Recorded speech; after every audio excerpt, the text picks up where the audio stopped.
তুমি দিল্লি বম্বের ওপর রাগ করলেই হবে যে পশ্চিমবাংলার আর্ট ওয়ার্ল্ডকে পাত্তা দেয় না? তুই কি তৈরি করেছিস? হ্যাঁ, আজকে একটা বুক ঠুকে 5টা কিউরেটার দাঁড়াতে পারবে পশ্চিমবাংলার?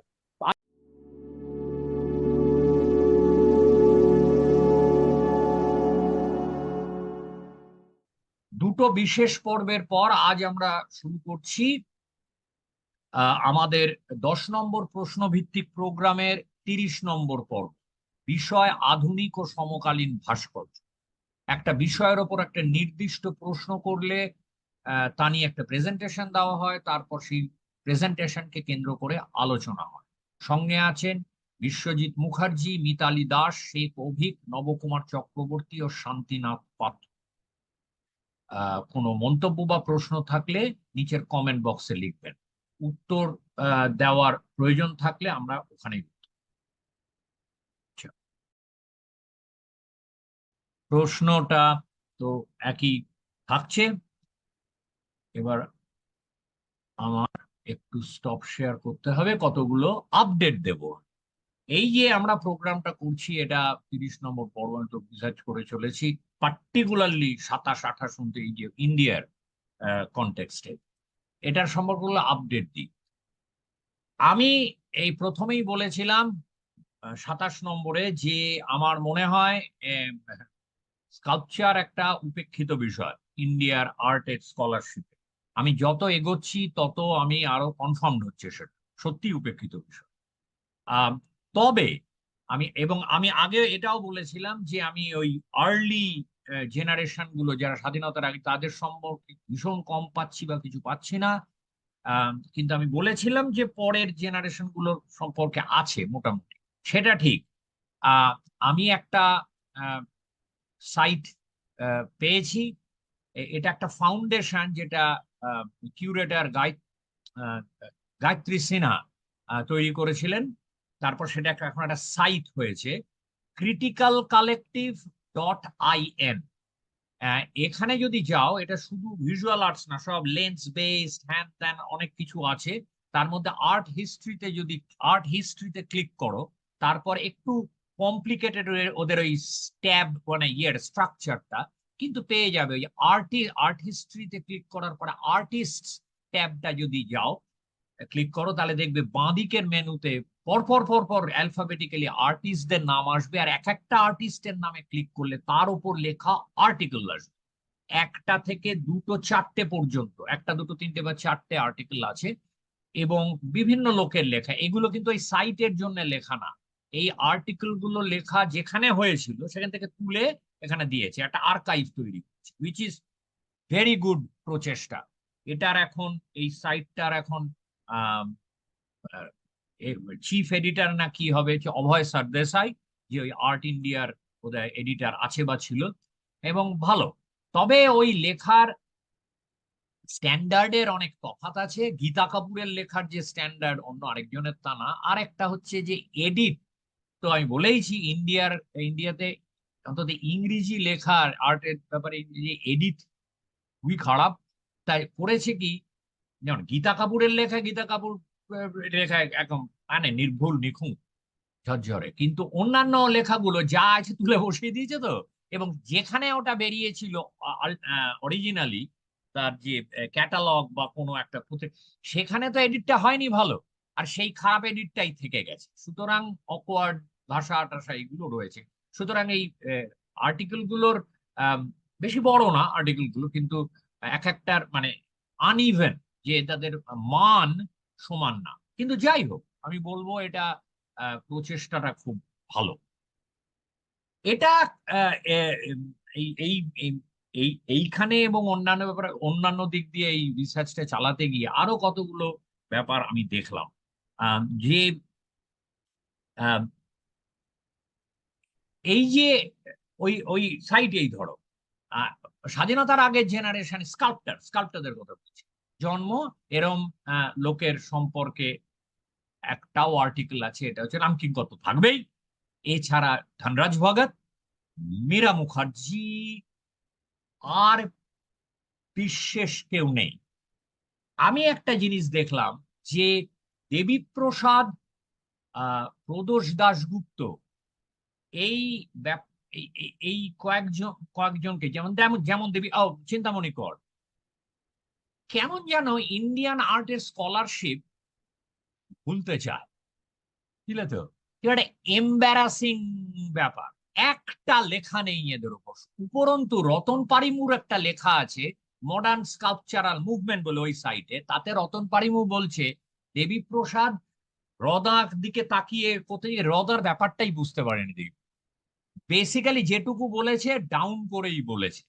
হ্যাঁ, তো আহ এইটা থেকে আমি এর পাশাপাশি একটা জিনিস দেখছি যে আমি তো বলেইছি গন্ধটা আমি আগেই পেয়েছিলাম এখানে আমি অত অনেকেই গন্ধ অনেক আগে এই গন্ধটা অনেক আগেই পেয়েছি, কিন্তু আমি যেহেতু ইন্ডিয়ান মডার্ন আর্টে অনেক পরে ঢুকছি, জানবার চেষ্টা করছি, সেই কারণে আমি এখন পাচ্ছি যে এখানে প্রাতিষ্ঠানিক, তাই তো?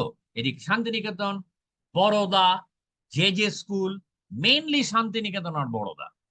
এই যে ডিসকোর্সটা আর্টের, ইন্ডিয়ান মডার্ন আর্টের ডিসকোর্সটা হচ্ছে সীমিত এই স্কুলগুলোর মধ্যে। ওদিকে শান্তিনিকেতন বরোদা বাদ দিয়ে যে স্কুল, দিল্লি আর্ট কলেজ, কলকাতার কোনো জায়গাই নেই। কলকাতার এবং এই দুটো তিনটে জায়গার বুড়ি না ছুঁলে, যেমন সোমনাথ কলকাতায় ট্রেন, কিন্তু ওই যে আলটিমেটলি শান্তিনিকেতনে পরশ পাথর কেন? কিছু লোক আছে ব্রিজ, যেমন সুব্রমণিয়া শান্তিনিকেতনের ছাত্র, বড়দায় পড়িয়েছেন শান্তিনিকেতনে, শঙ্খ চৌধুরী শান্তিনিকেতনের ছাত্র, বড়দায় পড়িয়েছেন। এরা হচ্ছে বাঙালি, ঠিক আছে, অ্যাকসেপ্টেড, অরিজিনালি কলকাতার হতে পারে, কোনো অসুবিধা নেই। আম, কিন্তু এ বাদে কলকাতায় যে আর্ট স্কুল আছে বা এখানে যে আর্ট, প্রথমত হচ্ছে কলকাতায় জানো ডিপ্লোমা ছিল, এদের সব ডিগ্রি অনেকদিন আগে হয়ে গেছে। কলকাতায় তো একটা, তোমাদেরও অনেকে করেছো, একটা ছিল তোমার কুলীন হওয়ার জন্য, ব্রাহ্মণ হতে পোস্ট ডিপ্লোমা করতে বড়দা যাওয়া, বা এইগুলো মানে কি জানি না, এই ট্র্যাডিশনটা একটা চলে আসছে যে ইভেন আমি এটাও শুনলাম শান্তিনিকেতনেরও একটা প্রয়াস অনেকদিন, এটা প্রচুর লোক রাখবে এতে, প্রয়াস আছে কলকাতাকে অস্বীকার, ক্যালকাটা গ্রুপ যে যার প্রদোষ দাশগুপ্ত যার মধ্যে ছিলেন, সেটাকে কোন রকম হাইলাইট করা হয় না শান্তিনিকেতন থেকে। শান্তিনিকেতনের এটা আমার সব মানে একজন বলল, এটা আমি এখনো ভেরিফাই করিনি, আমার মনে হলো বিশ্বাসযোগ্য যে শান্তিনিকেতনের একটা প্রয়াস চিরদিনই রয়েছে কলকাতাকে, মানে যদি না শান্তিনিকেতনের বুড়ি ছৌ তুমি সোমনাথরের মতো, তাহলে কলকাতাকে একটু উপেক্ষা করে চলা। তো যাই হোক, এইটা আমি দেখছি প্রাতিষ্ঠানিক, এই যে শান্তিনিকেতন আর বরোদার মধ্যে একটা ফ্রেন্ডলি রাইভালরি, আর ওদিকে আর দিল্লি আর্ট কলেজ একটু বাইরে, একটু আলাদা। বেসিক্যালি স্কাল্পচার নিয়ে কাজ করতে গেলে দেখছি শান্তিনিকেতনে রামকিঙ্কর এদের বিরাট ব্যাপার আছে, সেটা তো কেউই অস্বীকার করবে না। আর যেটা হয়েছে, স্কাল্পচার নিয়ে কাজ করতে গেলে পরিষ্কার বড়দার যে রেলাটা, বড়দার কতগুলো গর্ব করার জায়গা আছে, যেমন বড়দায় মেয়ে, এই যে আজকে মহিলা শিল্পী, আমি আজকে দেখবে ম্যাক্সিমাম মহিলা। কেন? সবাই বড়দা, মোটামুটি সবাই বড়দা। হ্যাঁ, কলকাতার একজনও নেই। মহারাজা সয়াজিরাও এখন বোধহয় এখনো সেটা ঠিক যে মেয়েদের এডুকেশন ওখানে ফ্রি। 60-এর দশকে মেয়েরা প্রচুর পড়তে গেছে, এবং এরা মানে এগুলো তো আছে বড়দা। আরেকটা হচ্ছে বড়দার আহ, একটা শান্তিনিকেতনের, আহ, রামকিঙ্কর নিয়ম টিয়ম মানতে না সেটা আমরা জানি, কিন্তু শান্তিনিকেতন একটা আশ্রমের একটা ব্যাপার ছিল, তো কতগুলো ডিসিপ্লিন। বড়দা পরে এসছে, অনেক ছোট শান্তিনিকেতনের থেকে বয়সে।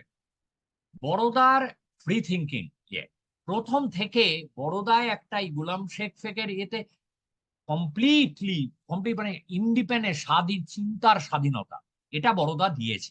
সেই জন্য বড়দায় এক্সপেরিমেন্টেশনটা এমন মাত্রায় হয়েছে, আমি যা দেখছি।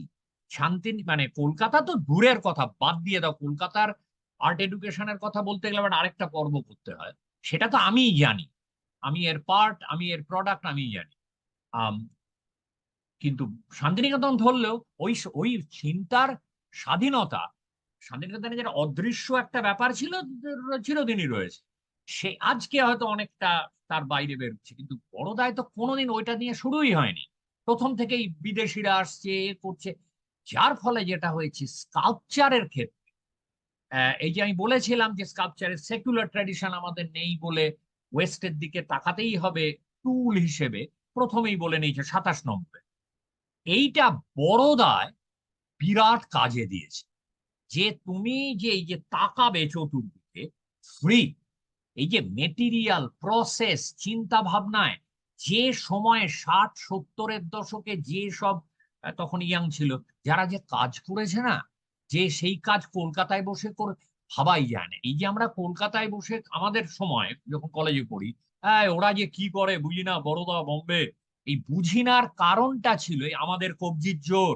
ওরা বেশি মানে ড্রয়িং জানে না, আমরা বেটার ড্রয়িং জানি, এই ধরনের স্টুপিড মন্তব্যগুলো আসছে অজ্ঞতা থেকে। ওরা যে করছে এখন আমি দেখতে পাচ্ছি 60-70-এর দশকে ওরা যে কি এই, আমি দেখাবো তাদের কাজ, এইটা বড়দা করেছে। সুতরাং বড়দার যে এই যে সমস্ত সময় বড়দার নাম শোনো, এর কারণ আছে, এর কারণ আছে। কিন্তু আমার যেটা মনে হয় যে একটা দেশের আর্টের হিস্ট্রি যদি প্রাতিষ্ঠানিক ক্ষেত্রে সব সময় বাঁধা থাকে একটা ওই ওই ঘেরাটোপে, এটা আমরা এটা আলোচনা করতে পারি। ওই ওই এটা একটা কোথায় একটা অসুবিধে থেকে যায় প্রত্যেকটা আর্টিস্টের ক্ষেত্রে, শান্তিনিকেতন আর বড়দা, বড়দা আর দিল্লি আর এখানে এডুকেশন নিয়েছে, এটা পুরো চলে আসছে পার্টিকুলারলি বড়দার।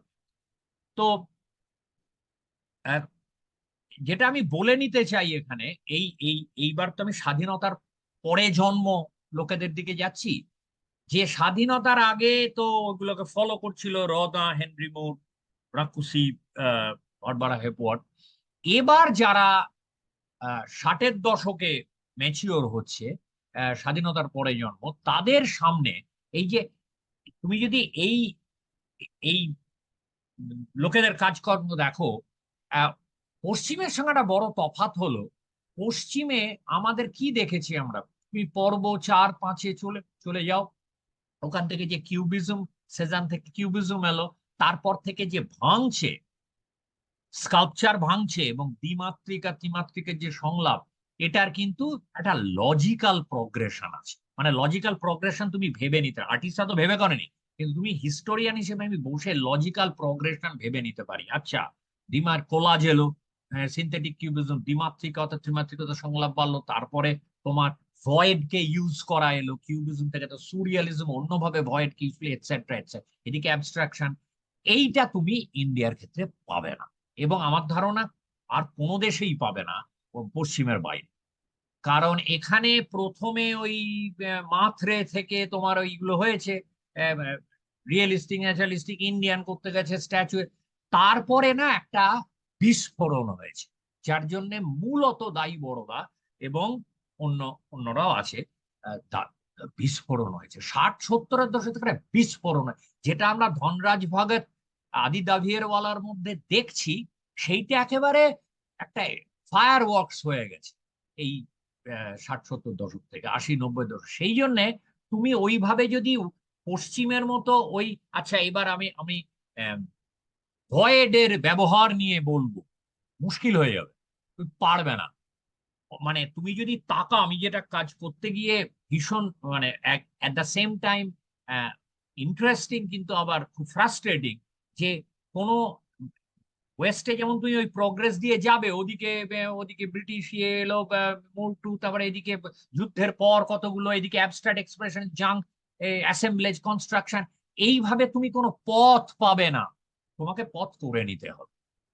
যেমন দ্বিমাত্রিক ত্রিমাত্রিকের সংলাপ আমি বলেইছিলাম, ওখানে ওয়েস্টে যেরকম তুমি দ্বিমাত্রিকতা, যে টু ডিমেনশনালিটি, থ্রি ডিমেনশনালিটি যে ডায়ালগ, সেটা তুমি মোটামুটি একটা সার্বিকভাবে দেখতে পাবে। এখানে তা পাবে না। এখানে ইন্ডিভিজুয়াল আর্টিস্ট, যেমন সোমনাথ হরের ক্ষেত্রে দেখেছি, ইন্ডিভিজুয়াল আর্টিস্টের ক্ষেত্রে দেখতে পাবে। সেই জন্যে ইন্ডিয়ার, আমার ধারণা ইন্ডিয়ান, আমি তো এখন পর্যন্ত যা লেখা পাচ্ছি টুকরো টুকরো, কিন্তু Indian sculpture, modern contemporary sculpture নিয়ে কোনো কম, আমি মানে মনোগ্রাফ রয়েছে সর্বরী রায়চৌধুরীর ওপর, এর ওপর, ওর ওপর, কিন্তু মডার্ন এবং কন্টেম্পোরারি স্কাল্পচার নিয়ে যদি কোনো ক্রিটিক্যাল লেখা কেউ লিখতে যায়, আমার ধারণা তোমাকে নিজের পথ করে নিতে হবে। এখন সেই পথটা এই প্রোগ্রামের জন্য করতে গিয়ে আমার মুশকিলটা হচ্ছে, আমি আমাকে তারা সূত্র ধরে এগোতে হবে। আমি কি সূত্র ধরে এগোবো? যে আমি এই পর্বটা করছি, এই সূত্রে কিছু আর্টিস্টকে নিচ্ছি, সূত্রটা কি হবে? এই সূত্র এত আছে, এবং এক একটা সূত্রে এত আর্ট স্কাল্পটার কাজ করছে নানাভাবে।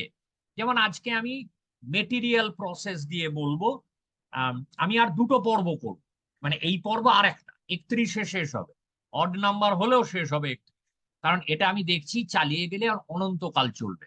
হ্যাঁ, আমি আজকে বলবো তাদের কথা যারা নানান মেটেরিয়াল প্রসেস নিয়ে কাজ করছে, কিন্তু আলটিমেটলি একটা অবজেক্ট রাখছে গ্যালারি, অবজেক্ট রাখছে।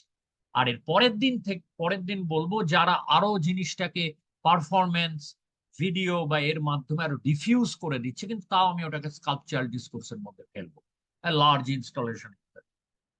তো এছাড়া কোনো উপায় নেই। সেই জন্যে মানে আমি আমি কি বাঁচবো, আমার সামনে এত রয়েছে না, যেখানে যাচ্ছি। আর সবার সম্পর্কে সমান আমি ইনফরমেশন পাচ্ছি না, কিন্তু যা পাচ্ছি তাতে এত বেশি চয়েস। মানে আগের গুলো যেরকম প্রদোষ দাশগুপ্ত ওই জেনারেশনটার আমি চয়েসই ছিল না, কারোর সম্বন্ধে কিছু পাচ্ছিলামই না। এখন এই যে পিল্লু পুচকানোওয়ালা দেখাতে গিয়ে যেটা বলেছিলাম, মহিলারা যে কি মানে এর অদ্ভুত কাজ, মহিলারা কি করছে দেখবে। আম, সে সেইটার জন্য আমি ভেবেছি যে এবার শেষ করা উচিত। আমি জাস্ট এ আমি যেভাবে সাজিয়েছি, যাদের দেখাচ্ছি, তার অনেক আরো পসিবিলিটি আছে। আরো আহ, অন্যভাবে সাজাতে পারো, অনেক সূত্র ধরতে পারো। আমি জাস্ট দুটো সূত্র নিলাম, অবজেক্ট রাখছে আর ডিফিউজ করছে, এই মেটেরিয়াল প্রসেসটাকে জোর দিচ্ছি এই পর্বে। এছাড়া অনেক ভাবে তুমি সাজাতে পারো, এটা সত্যি মিথ্যের কোনো ব্যাপার না, অনেক পসিবিলিটি। সেই জন্য ইন্ডিয়ান মানে আমি বলবো 60-এর দশকের পর থেকে স্কাল্পচারে যেরকম বিরাট কনফিউশন আছে, তেমনি আবার অসম্ভব চ্যালেঞ্জিং কিন্তু অ্যাডভেঞ্চারাস, খুব রিওয়ার্ডিং হতে পারে। তা আমি চলে যাই তাহলে আজকের ইয়েতে, আজকের প্রেজেন্টেশনে চলে যাই। প্রথম দেখাই আমি হিউম্যান ফিগার, অবজেক্টের মধ্যে হিউম্যান ফিগার কি, মানে হিউম্যান ফিগারটা একটা বড় ব্যাপার তো স্কাল্পচারে। আমরা দেখেছি হিউম্যানিস্ট থেকে post humanist sign and the human figure একটা ভাঙতে ভাঙতেই তো এসছে পশ্চিমের দিকে। তুমি যদি তাকাও হিউম্যান ফিগার এখানে কি রোল রাখছে, এই এই জেনারেশনটা, এদের সব জন্ম 40-50-এর দশকে। আম, তো রবীন্দ্র রেড্ডি বড়দা, উনি এইরকম অদ্ভুত একটা, আমি মানে ন্যাচারালিস্টিক, কিন্তু ন্যাচারালিস্টিকের মধ্যে ওভার ন্যাচারালিস্টিক আমি বলবো, আবার ওভার ন্যাচারালিস্টিক, আবার ওই যে হাইপার রিয়েল, ঠিক ওরকম নয়। আমি দেখাচ্ছি একটা সেই তোমার ডুয়ান হ্যানসনের এক্সাম্পল। উনি ফিগার প্রথমে এই ধরনের রিলিফ ফিগার করতেন, এবং সবই মেয়েদের। 80-81 সালে শুরু করেন, তারপরে এটা চলে যায় বিশাল মনুমেন্টাল, ছোট কিছু করেছেন, বিশাল মনুমেন্টাল মাথায়, এবং সামনে থেকে দেখে মনে হবে সবই রং ছাড়া, সবই একই রকম ফিচার, একই রকম, তা তা কিন্তু নয়। ওর যদি কাজে ওর প্রত্যেকটা ইন্ডিভিজুয়ালি আলাদা মুখের, সে এটা মানে এটা যে ন্যাচারালিস্টিক নয় তার বড় প্রমাণ হচ্ছে নাক। নাকটা কিন্তু ব্লকে রাখা, নাকটার মধ্যে কোনো ইয়ে নেই, তোমার রাউন্ডনেস নেই। সুতরাং উনি ন্যাচারালিস্টিক করতে চাইছেন না, কিন্তু কিছু ন্যাচারালিস্টিক ফিগারে, ন্যাচারালিস্টিক উপাদানের সঙ্গে ফ্লার্ট করছেন। যেরকম ঠোঁটের যে ইয়ে, যেটা ফুল লিপস, তার সঙ্গে ফ্লার্ট করছে। আবার চোখটা একেবারে সেই মানে নন ন্যাচারালিস্টিক চোখ। এদিকে চুল যদি তুমি দেখো অনেকটাই ন্যাচারালিস্টিক মনে হবে, পিছন দিকটা চুল নিয়ে উনি অনেক, চুলের ক্ষেত্রেই একটা ইন্ডিভিজুয়ালিটি প্রত্যেক করতে। এবং এগুলো যখন বড় হচ্ছে তখন এগুলোর মধ্যে অদ্ভুত একটা পার্সোনালিটি আসছে। তো অদ্ভুত পার্সোনালিটি আসছে, এবং প্রত্যেকটার চুল, খোঁপা, খোঁপার গয়না, কান, নাক এগুলোতে আলাদা। সুতরাং এগুলো একটা অদ্ভুত জায়গায় বিলং করে ওর কাজগুলো। আমি অনেক মানে কয়েক বছর আগে রবীন্দ্র রেড্ডির কাজ আমি একটা দুটো দেখতাম তো এদিক ওদিক, আমি পাত্তা দিতাম না। এটা ওই আমার প্রদর্শন গোদা গোদা, আমার মনে হতো যে কি একই মুখ। কিন্তু এইটাই মুশকিল, মানে ভিজুয়াল আর্টসে তোমাকে কন্টেক্সটটা জানতে হবে, ভালো আমি ওর প্রসেসটা দেখলাম। ফাইবার গ্লাস, এগুলো সব ফাইবার গ্লাস, মানে ব্রঞ্জও আছে, আমি এটা বলে রাখি, এর মধ্যে ব্রঞ্জও আছে, এও আছে, কিন্তু মূলত উনি ফাইবার গ্লাসে করেন। এবং এরকম ব্রাইট কালার, এই কালারই তো তোমার ন্যাচারালিজমের বিপরীতে যায় না? আম, অদ্ভুত একটা একটা অ্যাবস্ট্রাকশনের টেন্ডেন্সি আছে, কিন্তু অ্যাট দ্য সেম টাইম কতগুলো ন্যাচারালিস্টিক উপাদানকে নিয়ে উনি একটু লোফালুপি, একটু লুকোচুরি খেলার ব্যাপারটা আছে। এইটা উনি বলেছেন। উনি এই যে বেনিন, এই এটা আমার লিখে দেওয়া উচিত ছিল, কারণ আমি এটা আমার অন্য একটা একটা ক্লাস থেকে নিয়েছি, তো বেনিনটা আমি ওই ক্লাসে আগেই লেখা ছিল, এই স্লাইড গুলোয় লেখা নেই। বেনিন নাইজেরিয়ার একটা রাজত্ব। বেনিন, সেই বেনিন রাজার রয়্যাল ব্রঞ্জে করা রয়্যাল পোর্ট্রেট, এগুলো পোর্ট্রেট তো লাইকনেস পোর্ট্রেট না, সিম্বলিক পোর্ট্রেট। এই রাজার, আমার ওইটাও শ্রাইনের ছবিটা আমি আনি, রাজার শ্রাইনে পরের রাজা, আগের রাজার কে ডেডিকেট করে একটা পোর্ট্রেট করাতো। আর এই যে চিবুক থেকে যে দেখছো লাইন লাইন, এগুলো হচ্ছে কোরাল নেকলেস। এটা আমার অ্যাকচুয়ালি বেনিনের দিকে আমি বেশি চলে যাওয়ার ইচ্ছা নেই, কারণ না তাহলে আমার সময় চলে যাবে। আমি জাস্ট এই এক্সাম্পল গুলো দেখাই, এটাতে উনি নাকি খুব, এগুলো কিন্তু অত বড় না, ওর মাথাগুলো অনেক বড়, এগুলো লাইফ সাইজ হেড যেরকম হয়। আম, এইটা দেখে কিন্তু উদ্বুদ্ধ হয়েছিলেন।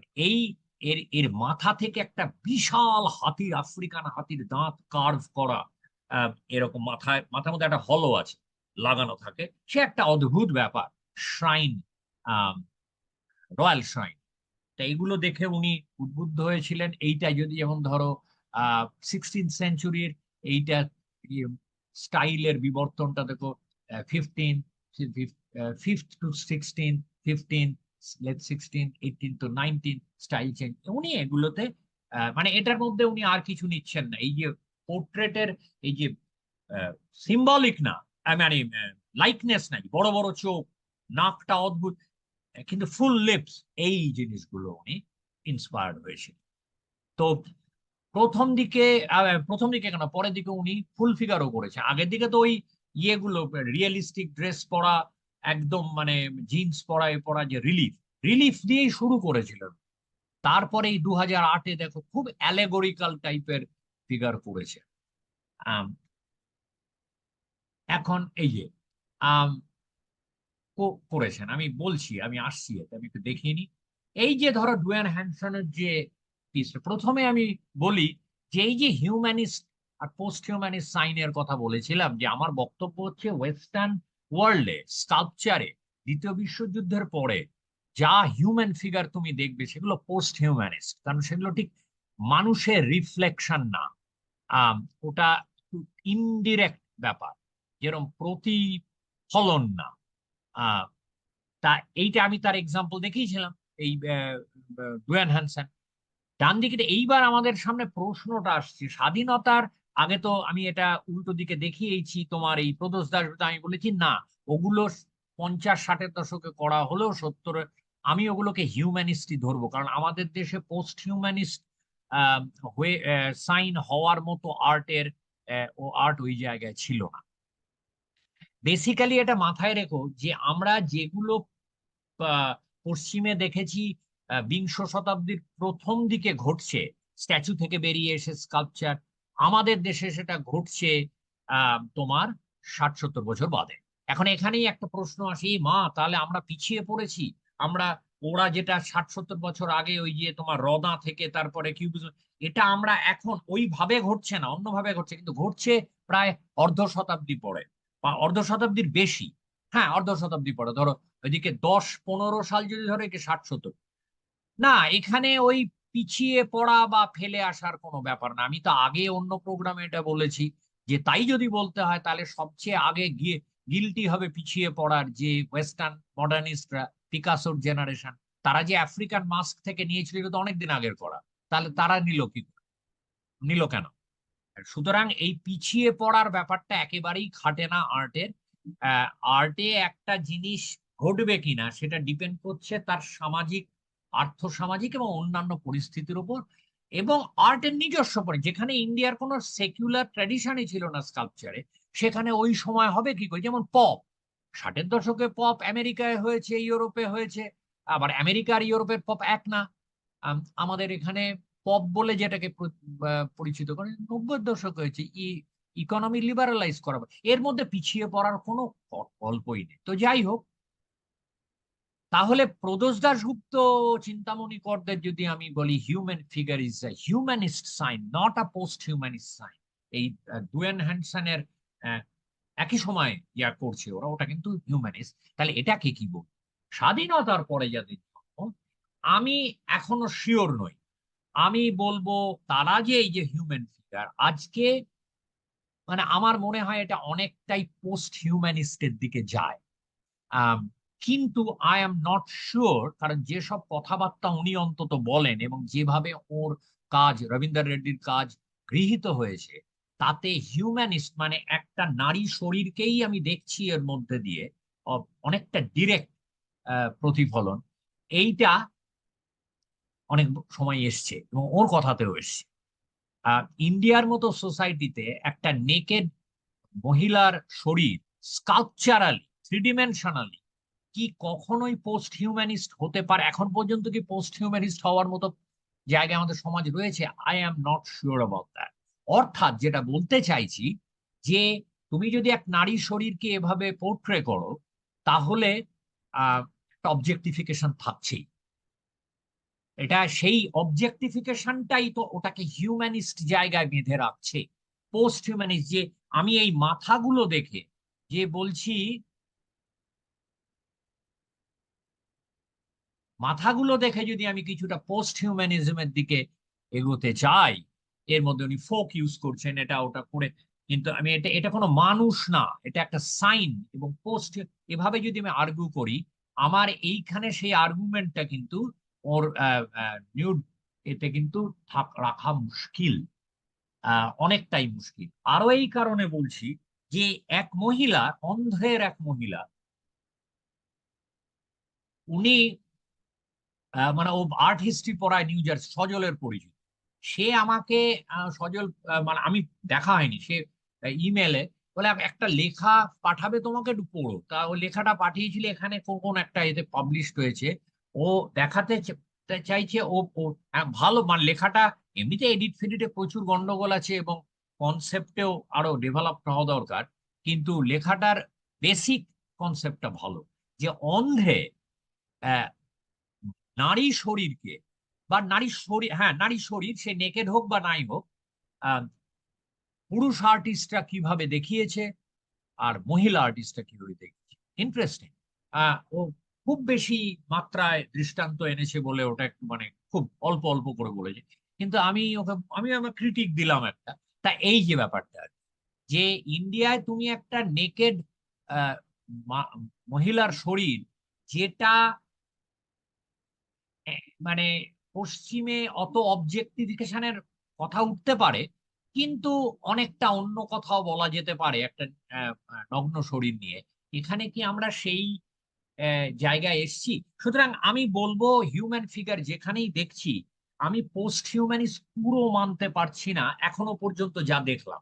আছে নিশ্চয়ই, একেবারে মানে ডিট্যাচড ফ্রম হিউম্যান অন্টোলজি। এটা একটা কমপ্লিটলি একটা পোস্ট হিউম্যানিস্ট সাইন, যেভাবে আমি ব্যাখ্যা করেছিলাম আগে, চলে যাও 27 নম্বর পর্বে। সেটা রবীন্দ্র রেড্ডির ক্ষেত্রে আমার মনে হয় না আমি পাচ্ছি।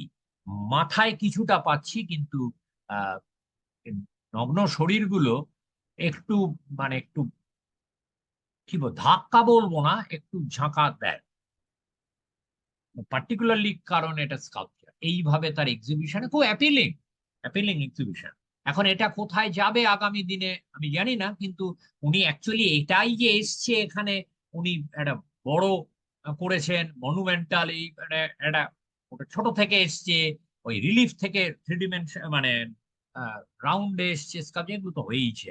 এরপরে কোথায় যাবে সেটা দেখার আর কি। তা এই মানে হিউম্যান মানে ইন্ডিয়ান স্কাল্পটারদের যে ফ্রিডম চিন্তা, হিউম্যান ফিগারকে নিয়ে তুমি কি করবে, তুমি ইয়ে আহ, তোমার মেটেরিয়াল এন্ড প্রসেস নিয়ে কি, উনি যে এই যে ফাইবার গ্লাস, ধর ফাইবার গ্লাসটা কেউ ইউজ মানে এই কিছু মিনিমালিস্ট সময় ইউজড হয়েছে, কেউ বিশেষ ব্যবহার করে না এতে, মানে সিরিয়াস কাজের জন্য পশ্চিমে অন্তত আমেরিকায় ব্যবহার ফাইবার গ্লাস দিয়ে। তো কারণ ফাইবার গ্লাসের ব্যাপারটা হচ্ছে তুমি খুব সহজেই জিনিসটা খেলো হয়ে যেতে পারে, কিন্তু এটা তো করছে ফাইবার গ্লাসে। মানে সুতরাং এই যে ফ্রিডম, এইটা বড়দা দিয়েছে। আমি যা দেখছি রিসার্চ করে, বড়দায় এমন স্বাধীন চিন্তার পরিবেশ ছিল। ওই 50-এর দশকে তো স্কুল শুরু হয়েছে, 71-এ প্রথম গ্র্যাজুয়েটরা বেরিয়েছে, মাস্টার্স গ্র্যাজুয়েট। বড়দা একই সঙ্গে ন্যাচারালি যে কাস্টিং এ স্ট্যাচু তৈরি এগুলো শিখিয়েছে, কিন্তু ওদিকে একেবারে খুল্লা যাকে বলে চিন্তা ভাবনা, মেটেরিয়াল প্রসেস। এই যে আলতাফ নভজোত আলতাফ হচ্ছে তোমার তিনি অসম্ভব অ্যাক্টিভিস্ট আর্টিস্ট। আমি আহ, আহ, আমি জানি না উনি বড়দার না, উনি বলে বড়দার না, উনি অসম্ভব অ্যাক্টিভিস্ট, লেফটিস্ট পরিষ্কার। সাফদার হাশমির ওই যে নাটকে মার্ডার হয়ে গেল, তার যে ইয়ে সহমত টহমত এইসব কালেকটিভের সঙ্গে জড়িত। উনি আলতাফ মোহামেদির স্ত্রী। আলতাফ মোহামেদি আবার হচ্ছে নাসরিন মোহামেদির ভাই।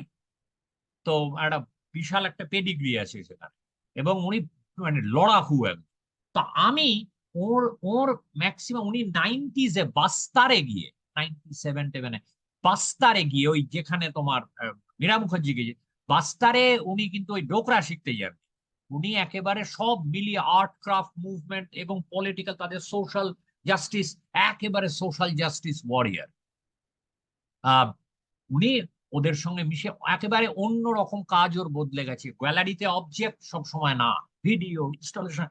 আমি সেগুলো তো আহ, হদিশ পাওয়াই মুশকিল। হদিশ পেলেও আমি যে সেন্সটা পাবো, মানে ভিডিও যদি দেখি, ওটা ইনস্টলেশনে কি এগুলো তো হওয়া মুশকিল।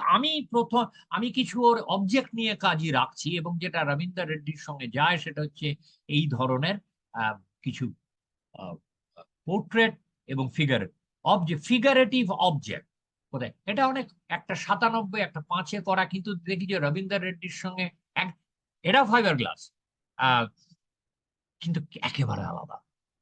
এবং যদি আমি আহ, নাম না করে কাউকে দেখাই কোনটা একটা পুরুষের করা, কোনটা যে স্টেরিওটাইপ যদি করতে, অবভিয়াসলি বলবে বাঁ দিকেরটা পুরুষের করা, ডান দিকেরটা মহিলার। হ্যাঁ হ্যাঁ, কি দেখো বাঁদিকে এগুলো অ্যালেগোরিক্যাল কতগুলো মুখ, ডেথ মাস্কের মতো অদ্ভুত। এবং অন্যান্য যে সব করেছেন, এই যে ডিসেম্বর 15, 2000, এটা যদি কেউ জানেন বলবেন। এটা করা 2001-এ, আবার আরেকটা জায়গায়, এই তো মুশকিল হয়, আরেকটা জায়গায় পেলাম 2008-এ।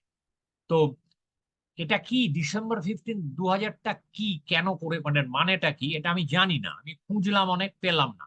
এটা যারা জানেন একটু কমেন্ট বক্সে লিখলে ভালো হয়। এখানে আবার একেবারে এইটার মতো, এইটা এই দুটো, এটাতে ডান দিকেটা শাইনি, বাঁ দিকেরটায় ম্যাট, কিন্তু এটাতে একেবারে ফাইবার গ্লাসের চূড়ান্ত গ্লেজ ব্যবহার করে, যেটা খুব সহজে খেলো করে দিতে পারে তোমার ইয়েকে, তোমার কাজকে। কিন্তু এগুলো অদ্ভুত কতগুলো, এগুলো স্যাটায়ার আছে, সোশ্যাল ক্রিটিক আছে, তোমার অ্যালেগোরিক্যাল আছে। এদিকে তোমার এই যে হু ইজ মেজারিং হুম, অদ্ভুত ইন্টারেস্টিং কাজ এগুলো। কিন্তু এগুলো উনি করেন না সব, মানে এগুলো একটা দিক। আহ, ওর কাজের আমি হদিশ পেতে গেলে আমাকে একটা, আমি এক্সিবিশন না দেখলে, মানে এমনিতে একটা ভালো, মানে এক্সিবিশন না দেখলে মুশকিল। ওর কাজ নাকি ভীষণ এনভায়রনমেন্টালি সিচুয়েটেড। এটা যে মানি মানি, এটার মধ্যে একদম সেই একদম প্রভার্বিয়াল, যেন মনে হচ্ছে কিছু প্রবাদকে উনি ইলাস্ট্রেট করছেন। ফাইবার গ্লাস কিন্তু দেখো, এই একই জেনারেশনের দুজনেরই জন্ম 40-এর দশকে, কি আলাদাভাবে ইউজ করছে। কারণ তাহলে একটা দেশে যেখানে সেকুলার ট্র্যাডিশন ছিল না, যেখানে স্ট্যাচু বা এর থেকে শুরু হচ্ছে, সেখানে কয়েক কয়েক দশকের মধ্যে কিরকম ভাবে পথ সমস্ত ওই মেটেরিয়ালটা নিচ্ছে, ফাইবার গ্লাস, কিন্তু কিভাবে কেন আলাদা চিন্তার, আলাদা রকম চিন্তার প্রসার। আহ পাশাপাশি রাখলে রবীন্দ্র রেড্ডিকে যে কোনো কেউ এক লহমাতেই বলবে উনি বেশি মার্কেট ওরিয়েন্টেড, ইনি নন। এবং কথাটা যে খুব মিথ্যে তা তো না, কিন্তু আমি ওইভাবে দেখতে চাই না। জাস্ট চিন্তা ভাবনার জায়গা থেকে রবীন্দ্র রেড্ডি কতগুলো অন্য জিনিস এক্সপ্লোর করছে। তবে আমার একটা অস্বস্তি আছে রবীন্দ্র রেড্ডির মুখ না ওই ফুল ফিগার নিয়ে, যে কোথাও একটা যেন একটা এক্সপ্লয়টেশনের ব্যাপার থেকেই যায়। ওটা যেন ভেবে সচেতন ভাবে করছেন তা না। তোমাদের কি মনে হয় পোলোয়ার? হ্যাঁ, তো এই দুটোর মধ্যে যে তফাৎ, তফাৎটা খুব পরিষ্কার। বাঁ দিকেরটা অনেকটাই ওই তোমার পপ ইমেজের মধ্যে যেতে চাইছে 80-81-এ, একটা সেই একটা কি বলবো ওই ডেড প্যান একটা যে দাঁড়িয়ে আছে, দেখো কি এটা। কিন্তু ডান দিকেরটা একটা কোনো একটা অ্যালেগোরিক্যাল একটা অর্থ আছে, কোনো একটা কিছু প্রভার্ব বা কিছুকে আহ, কিছু একটা পেছনে আছে। সে অর্থের জায়গাটা অনেক বেশি, আহ, এবং অ্যাক্টিভিস্ট আর্টিস্টদের তো তাই হয়, অর্থের জায়গাটা ঢুকে অর্থটা বার করে আনে। এবার হচ্ছে পুষ্পমালায়ন, একে আমি আবার আনবো পরের দিন এর ফটো স্টেজ ফটোগ্রাফির জন্য। ওটা আমাকে স্কাল্পচার ডিসকোর্সের মধ্যে ফেলবো, কিন্তু আজকে যেটা দেখাবো, উনি শুরু করেছিলেন স্কাল্পচার দিয়ে। উনি 60-এর দশকে বড়দায় ছিলেন। অদ্ভুত রকম উনি টেরাকোটা করতেন। টেরাকোটা শুধু নয়, এগুলো কোনোটা টেরাকোটা, কোনোটা তোমার পেপার মিশিয়ে টিশে দিয়ে করা অদ্ভুত, মানে মানে ভাইটালিটি মেটেরিয়াল প্রসেসে। আর হচ্ছে এই তোমার স্মাইলিং, গার্ল স্মাইলিং। আমি আগেই বলেছিলাম এই যে হাসি রামকিঙ্করের মতো লোক হাসিকে ট্যাকল করেছেন। হাসি আর্টে, সিরিয়াস আর্টে ওরম ভাবে যায় না, যায়নি আর্টের হিস্ট্রিতে সেভাবে, খুব রেয়ারলি যে হাসি তরল করে দিতে পারে। উনি সেই এটা নিচ্ছেন ছাত্রী অবস্থায়। আম, এই যে গার্ল উইথ, অদ্ভুত। উনি প্রথম থেকে এই যে এই যে পিউবার্টিতে এই যে ছোট মেয়েদের নিয়ে সাবজেক্ট করা, এবং সাবজেক্টটা ওই উতুপুতু এসো নুকুমুনু সাবজেক্ট না, একটা অদ্ভুত একটা টুইস্ট।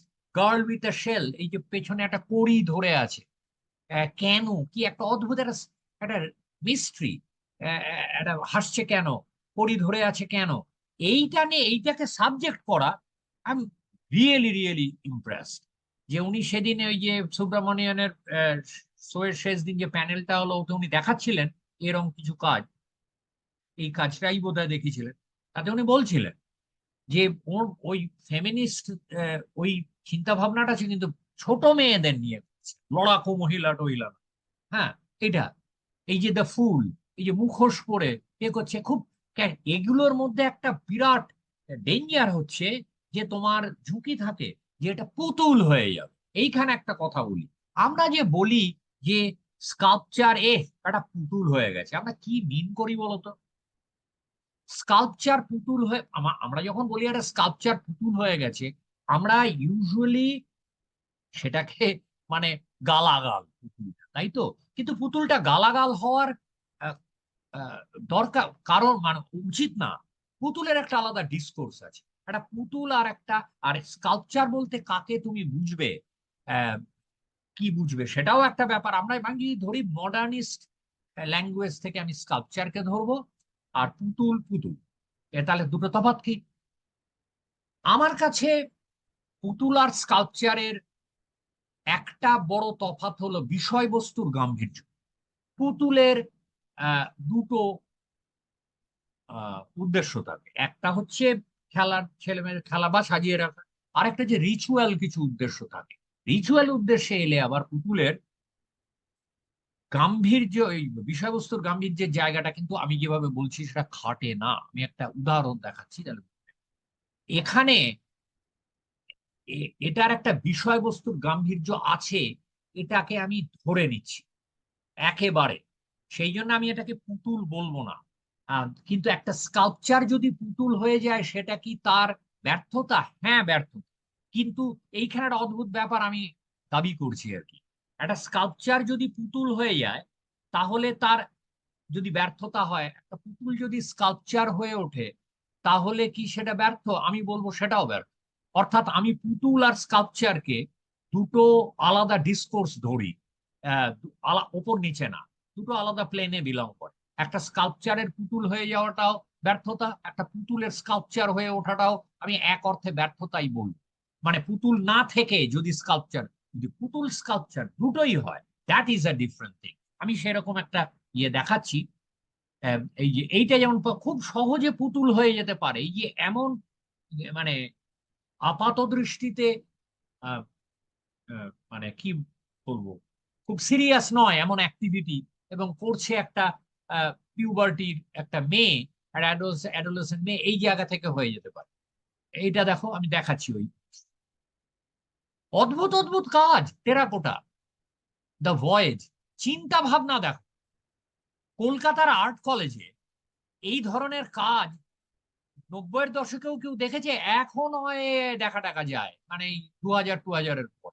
এটা কত, এ তো 90-এ করা, কিন্তু এটাকে ধরো 85-তে করা, এটাকে এগুলো 85-তে করা, ওইটা তোমার এগুলো 85। এটা উনি কলেজ থেকে পাশ করার পর, কিন্তু 85-তে আমি তো এখানে ছিলাম, 85-তে আমি কলকাতার কোনো স্কাল্পটারকে তো এভাবে সাবজেক্ট নিতেই দেখিনি।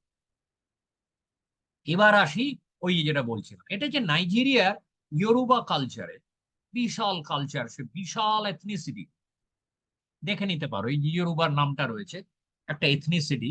তাদের বিশাল তাদের রাজত্ব টাজত্ব ছিল তাহলে ব্রিটিশ আসার আগে। ইয়োরুবাদের মধ্যে জেনেটিক কম্পোজিশন এমন যে এটা একেবারে মেডিকেলি প্রুভেন। ইয়োরুবাদের মধ্যে যমজের, আমি খুব শর্টে বলবো, এটা খুব ইলাবোরেট ব্যাপার, এটা ক্লাসে পড়াই আফ্রিকান আর্টে, কিন্তু এটা অত সময় নেই। যমজের জন্ম খুব ফ্রিকোয়েন্ট, অসম্ভব ফ্রিকোয়েন্ট, এবং মাঝে মাঝে ট্রিপলেট, কোয়াড্রুপ্লেট, সেপ্টাপ্লেট, মানে 7টা পর্যন্ত জন্ম। যমজটাই সবচেয়ে বেশি। যমজ বলতে আইডেন্টিক্যাল টুইন। আর যমজ তো দুরকম হয়, আইডেন্টিক্যাল একরকম দেখতে একরকম দেখতে না, কিন্তু যমজ আইডেন্টিক্যাল খুব বেশি হয়। আর অবশ্যই আজ থেকে 200 বছর আগে শিশু মৃত্যুর হার খুব বেশি ছিল। তখন ইয়োরুবা কালচারে একটা বিশ্বাস ডেভেলপ করে যে একটা যমজ যখন মারা যায়, সে চায় তার যে বেঁচে আছে তাকে টেনে নেওয়া। সেটা আমাদের সমাজেও কেউ কেউ দেখবে বলে টেনে নেওয়া। সেই জন্য একটা প্রথা তারা চালু করে যে মা, যে বাচ্চার মা, এটা আমি আগেই বলে রাখি, রিয়েলিস্টিক জায়গা থেকে এটা মায়ের যে সন্তান শোক সেটাকে হ্যান্ডেল করার একটা উপায়, কিন্তু এর সঙ্গে বিশ্বাস জড়িয়ে টড়িয়ে এই হয়। তা জানো তো এগুলো, অ্যানথ্রোপোলজিস্টরা এটা বলে আছে, এগুলোর মধ্যে খুব রিয়েলিস্টিক কতগুলো ব্যাপার আছে। কিন্তু এটার বিশ্বাস টিসা দিলে মানুষ করবে। বলে যে সে গুনিনের কাছে যায়, গুনিন তাকে একটা ফিগার কার্ভ করতে বলে। এটা প্রথমে কার্ভ করতো ওই স্পেসিফিক ওই গুনিনের, মানে এক একজন মায়ের জন্য এক এক রকম, কিন্তু তারপরে ওটার জন্য একটা মার্কেট তৈরি করে। এই ফিগারটার এই রকম ফিচার হয়, কতগুলো জিনিস সেম, এই যে ওদের যে স্ক্যারিফিকেশন আছে, স্কিনে দাগ দেয় সেই আছে, এরকম ফুল লিপস, এগুলো হচ্ছে ইয়োরুবা কার্ভিং এর স্টাইল, অসাধারণ কার্ভিং। আর এই মাথাটা, এটা কিন্তু কোনো টুপি না, মাথাটা শেপটাই চ্যাপটা, ওদের একটা ফিলসফি আছে মাথা, এর মধ্যে আমি যাচ্ছি না। মাথা হচ্ছে উইজডমের আধার। আর যে লিঙ্গের বাচ্চা মারা গেছে তার সেক্সটা বোঝাবে, ইদার পিনিস অথবা ব্রেস্ট। তারপরে মা সেটাকে নিয়ে ওই লিভিং বাচ্চাটার সঙ্গে ক্যারি করে সব সময়। এটা হচ্ছে আগের কথা বলছি, তখন তো আর শহরাঞ্চলে কোনো লোকে কাজে যাচ্ছে না, গ্রামে ক্যারি করবে, খাওয়াবে, চান করাবে, ঘুম পাড়াবে। এটা হচ্ছে ওই স্পিরিটটাকে বোকা বানানোর জন্য, যেন ও মনে করবে আমি বেঁচে আছি। এইবার এটা করতে, যার জন্য এইগুলো যখন কালেক্টেবল হয়, এই 20, এই যে আফ্রিকা, এগুলো এগুলো তো পুতুল বলতো, মিশনারিরা এগুলোকে বলতো ডল। হ্যাঁ, কিন্তু যখন পিকাসোর যে প্রজন্ম আফ্রিকান আর্টকে আর্ট বলে আশীর্বাদ দিল, তখন থেকে এগুলো স্কাল্পচার। তাহলে এখানে পুতুল যদি বলি, আমি বলে নিই এটা কি করে, তারপরে ও করে এবং মানে পালন করে ওকে, যার জন্য এগুলো যখন কালেক্টেবল হলো, এক একটা এক এক রকম চেহারা।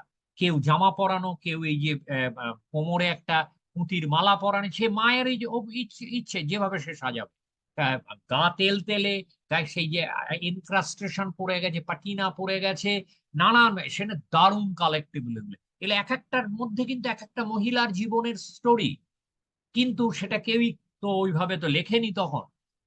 কি হতো, ওই লিভিং বাচ্চাটা যদি টিনেজে পৌঁছতো যখন একটা বয়সের পর, তখন এটার দরকার চলে যেত, তখন এই মা হয় এটাকে কোনো আহ, ওই থান যেটা শ্রাইন দিয়ে আসতো, অথবা নিজের ট্রাঙ্কে থাকতো। সেইখান থেকেই কালেক্ট করেছে লোকজন পরে। এই যে দেখো নানান রকম, এটা দুর্দান্ত একটা পুঁতির ওই টিউনিক, ওরা জোব্বা পরে, সেই জোব্বা পরানো। আর এখানটা দেখো মুখ চোখ প্রায় প্লেন হয়ে গেছে, এমন ঘষেছে, তেল ফেল ঘষে, পাউডার দেয়, এইসব আর কি। হ্যাঁ, এই যে এটাতে দুজন মারা গিয়েছিল, নিশ্চয়ই ট্রিপলেট ছিল, দুজন মারা গিয়েছিল, একজন বাকি যে বেঁচে আছে তাকে বাঁচানো যায়। পুঁতির কাজ করা কি অসাধারণ, জোব্বা পরানো। ইবেজি, ইবেজি কথাটার মানে ইয়োরুবায় হচ্ছে যমজ। আর এরে ইবেজি মানে, এই ইবেজি মারা গেলে, যমজের একজন মারা গেলে যে এই যে রিচুয়ালটা, এর প্রথাটাকে বলে এরে কাল্ট, যে এরে ইবেজি। তা তাহলে এগুলো তো ডল, কিন্তু এগুলো আবার স্কাল্পচার। সুতরাং ডল হলে মানে পুতুল হলে স্কাল্পচার হতে পারে, কিন্তু স্কাল্পচার হলে মানে একই সঙ্গে পুতুল এবং স্কাল্পচার হতে পারে একমাত্র যদি সেটা এইরকম নন ওয়েস্টার্ন কালচারের, আমার মতে নন ওয়েস্টার্ন কালচারের কোনো রিচুয়াল থেকে উঠে আসে। অর্থাৎ তার একটা রিচুয়ালিস্টিক ব্যাকগ্রাউন্ড আছে, সেখানে তাকে ওয়েস্টার্নাররা আগে পুতুল বলতো, তারপরে মডার্নিজমের আশীর্বাদে সে স্কাল্পচার হয়েছে, পুতুল স্কাল্পচার দুটো। কিন্তু একটা স্কাল্পটার যখন মানে মডার্ন স্কাল্পচার, সে যদি, আমি কিন্তু পোস্ট মডার্নের কথা বলছি না, পুতুল ইউজ করে তুমি ইনস্টলেশনে দিতে পারো, সেটা অন্য ব্যাপার। আমি বলছি যে একটা ফিগারেটিভ স্কাল্পটার যখন ফিগার তৈরি করছে, কাস্টিং কার্ভিং হোয়াট এভার, যদি সেটা পুতুল হয়ে যায়, সেখানে তার ব্যর্থ। কিন্তু তাই বলে পুতুল কিন্তু ছোট না। পুতুল স্কাল্পচারের ঘরে ঢুকলে ব্যর্থতা, আবার স্কাল্পচার পুতুলের ঘরে ঢুকলে ব্যর্থতা। এই একে অন্যের ঘরে ঢুকলে, একই সঙ্গে স্কাল্পচার পুতুল কি হতে পারে না, হতে পারে। এই ধরনের আহ নিদর্শন, এই ধরনের ট্র্যাডিশন থেকে আসতে পারে, এটা আমার বক্তব্য। কেউ নামই না। এইটা হচ্ছে দেখো একটা মিউজিয়ামের, ইউনিভার্সিটি অফ ক্যালিফোর্নিয়া লস অ্যাঞ্জেলেসের মিউজিয়াম, একটা কতগুলো তাক ভর্তি শুধু ইবেজি কালেকশন, নানান রকমের। আমি আর এর মধ্যে বেশি সময় দিচ্ছি না। তো তাহলে বাঁদিকেরটা স্কাল্পচার, পুতুলের সঙ্গে পুতুল হওয়ার দিকে গিয়ে ফিরে আসছে। পুতুল আমি বলবো না, এটা যথেষ্ট ইন্টারেস্টিং একটা মডার্নিজমের নিয়ম মেনে sculpture, modernist vocabulary, modernist language মেনে। ডান দিকেরটা at the same time a doll and a sculpture. ডলটা আমরা পুতুল বলতে পারি, পুতুলের মতো তাকে নিয়ে পালন করে, যে পুতুল খেলার মতো মা করছে, সেই জায়গা থেকে আমরা পুতুল বলতে যা বুঝি সেটা। আর স্কাল্পচার কেন, সেটা হিস্টোরিক্যালি মডার্নিজম তাকে স্কাল্পচার করেছে। ওরা তো আর আর্ট বলে করেনি, ওদের ইউরোপের এস্থেটিক আছে, কিন্তু ওরা আর্ট বলে, এই যে আর্টের ব্যাপারটা, এটা আর্ট মানে এস্থেটিক্যালি তৈরি, এটা তো ওয়েস্টার্ন। আজকে আমরা এটা মেনে চলছি যে এটা তো হিস্টোরিক্যালি ওয়েস্টার্ন। লতিকা কাত, লতিকা কাত হচ্ছেন আহ, তোমার বড়োদার ছাত্রী। উনি বোধহয় মাস্টার্সটা বড়োদায় করেছেন, ব্যাচেলার্সটা না। এবং উনি হচ্ছেন, আমি যদ্দূর জানি, বড়োদার প্রথম মাস্টার্সের ব্যাচ 71 সাল। অদ্ভুত মহিলার স্ট্যামিনা, উনি অত্যন্ত নাম করা একজন স্ট্যাচু মেকার।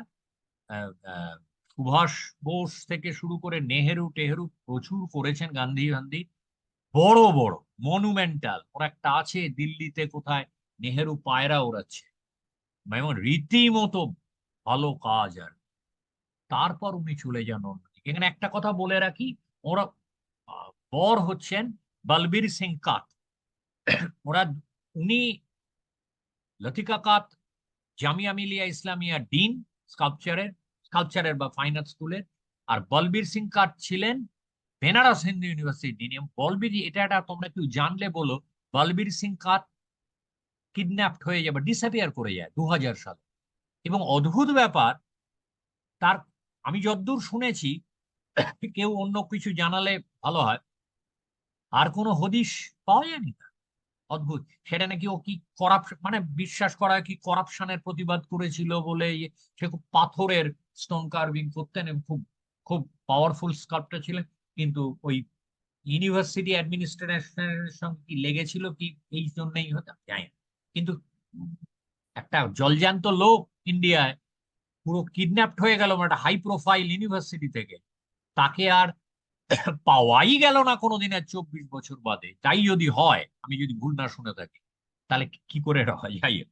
এনিওয়ে, উনি যেটা করলেন, এই যে উনি একদিকে এই ধরনের একদম মানে, এবং রীতিমতো মানে সর্বরী রায়চৌধুরীর পাশে পোর্ট্রেটে স্বাধীনতার পরে যদি কাউকে রাখা যায়, সর্বরী রায়চৌধুরীর থেকে 10, প্রায় 12-14 বছরের ছোট, আহ, যদি কাউকে রাখা যায় উনি।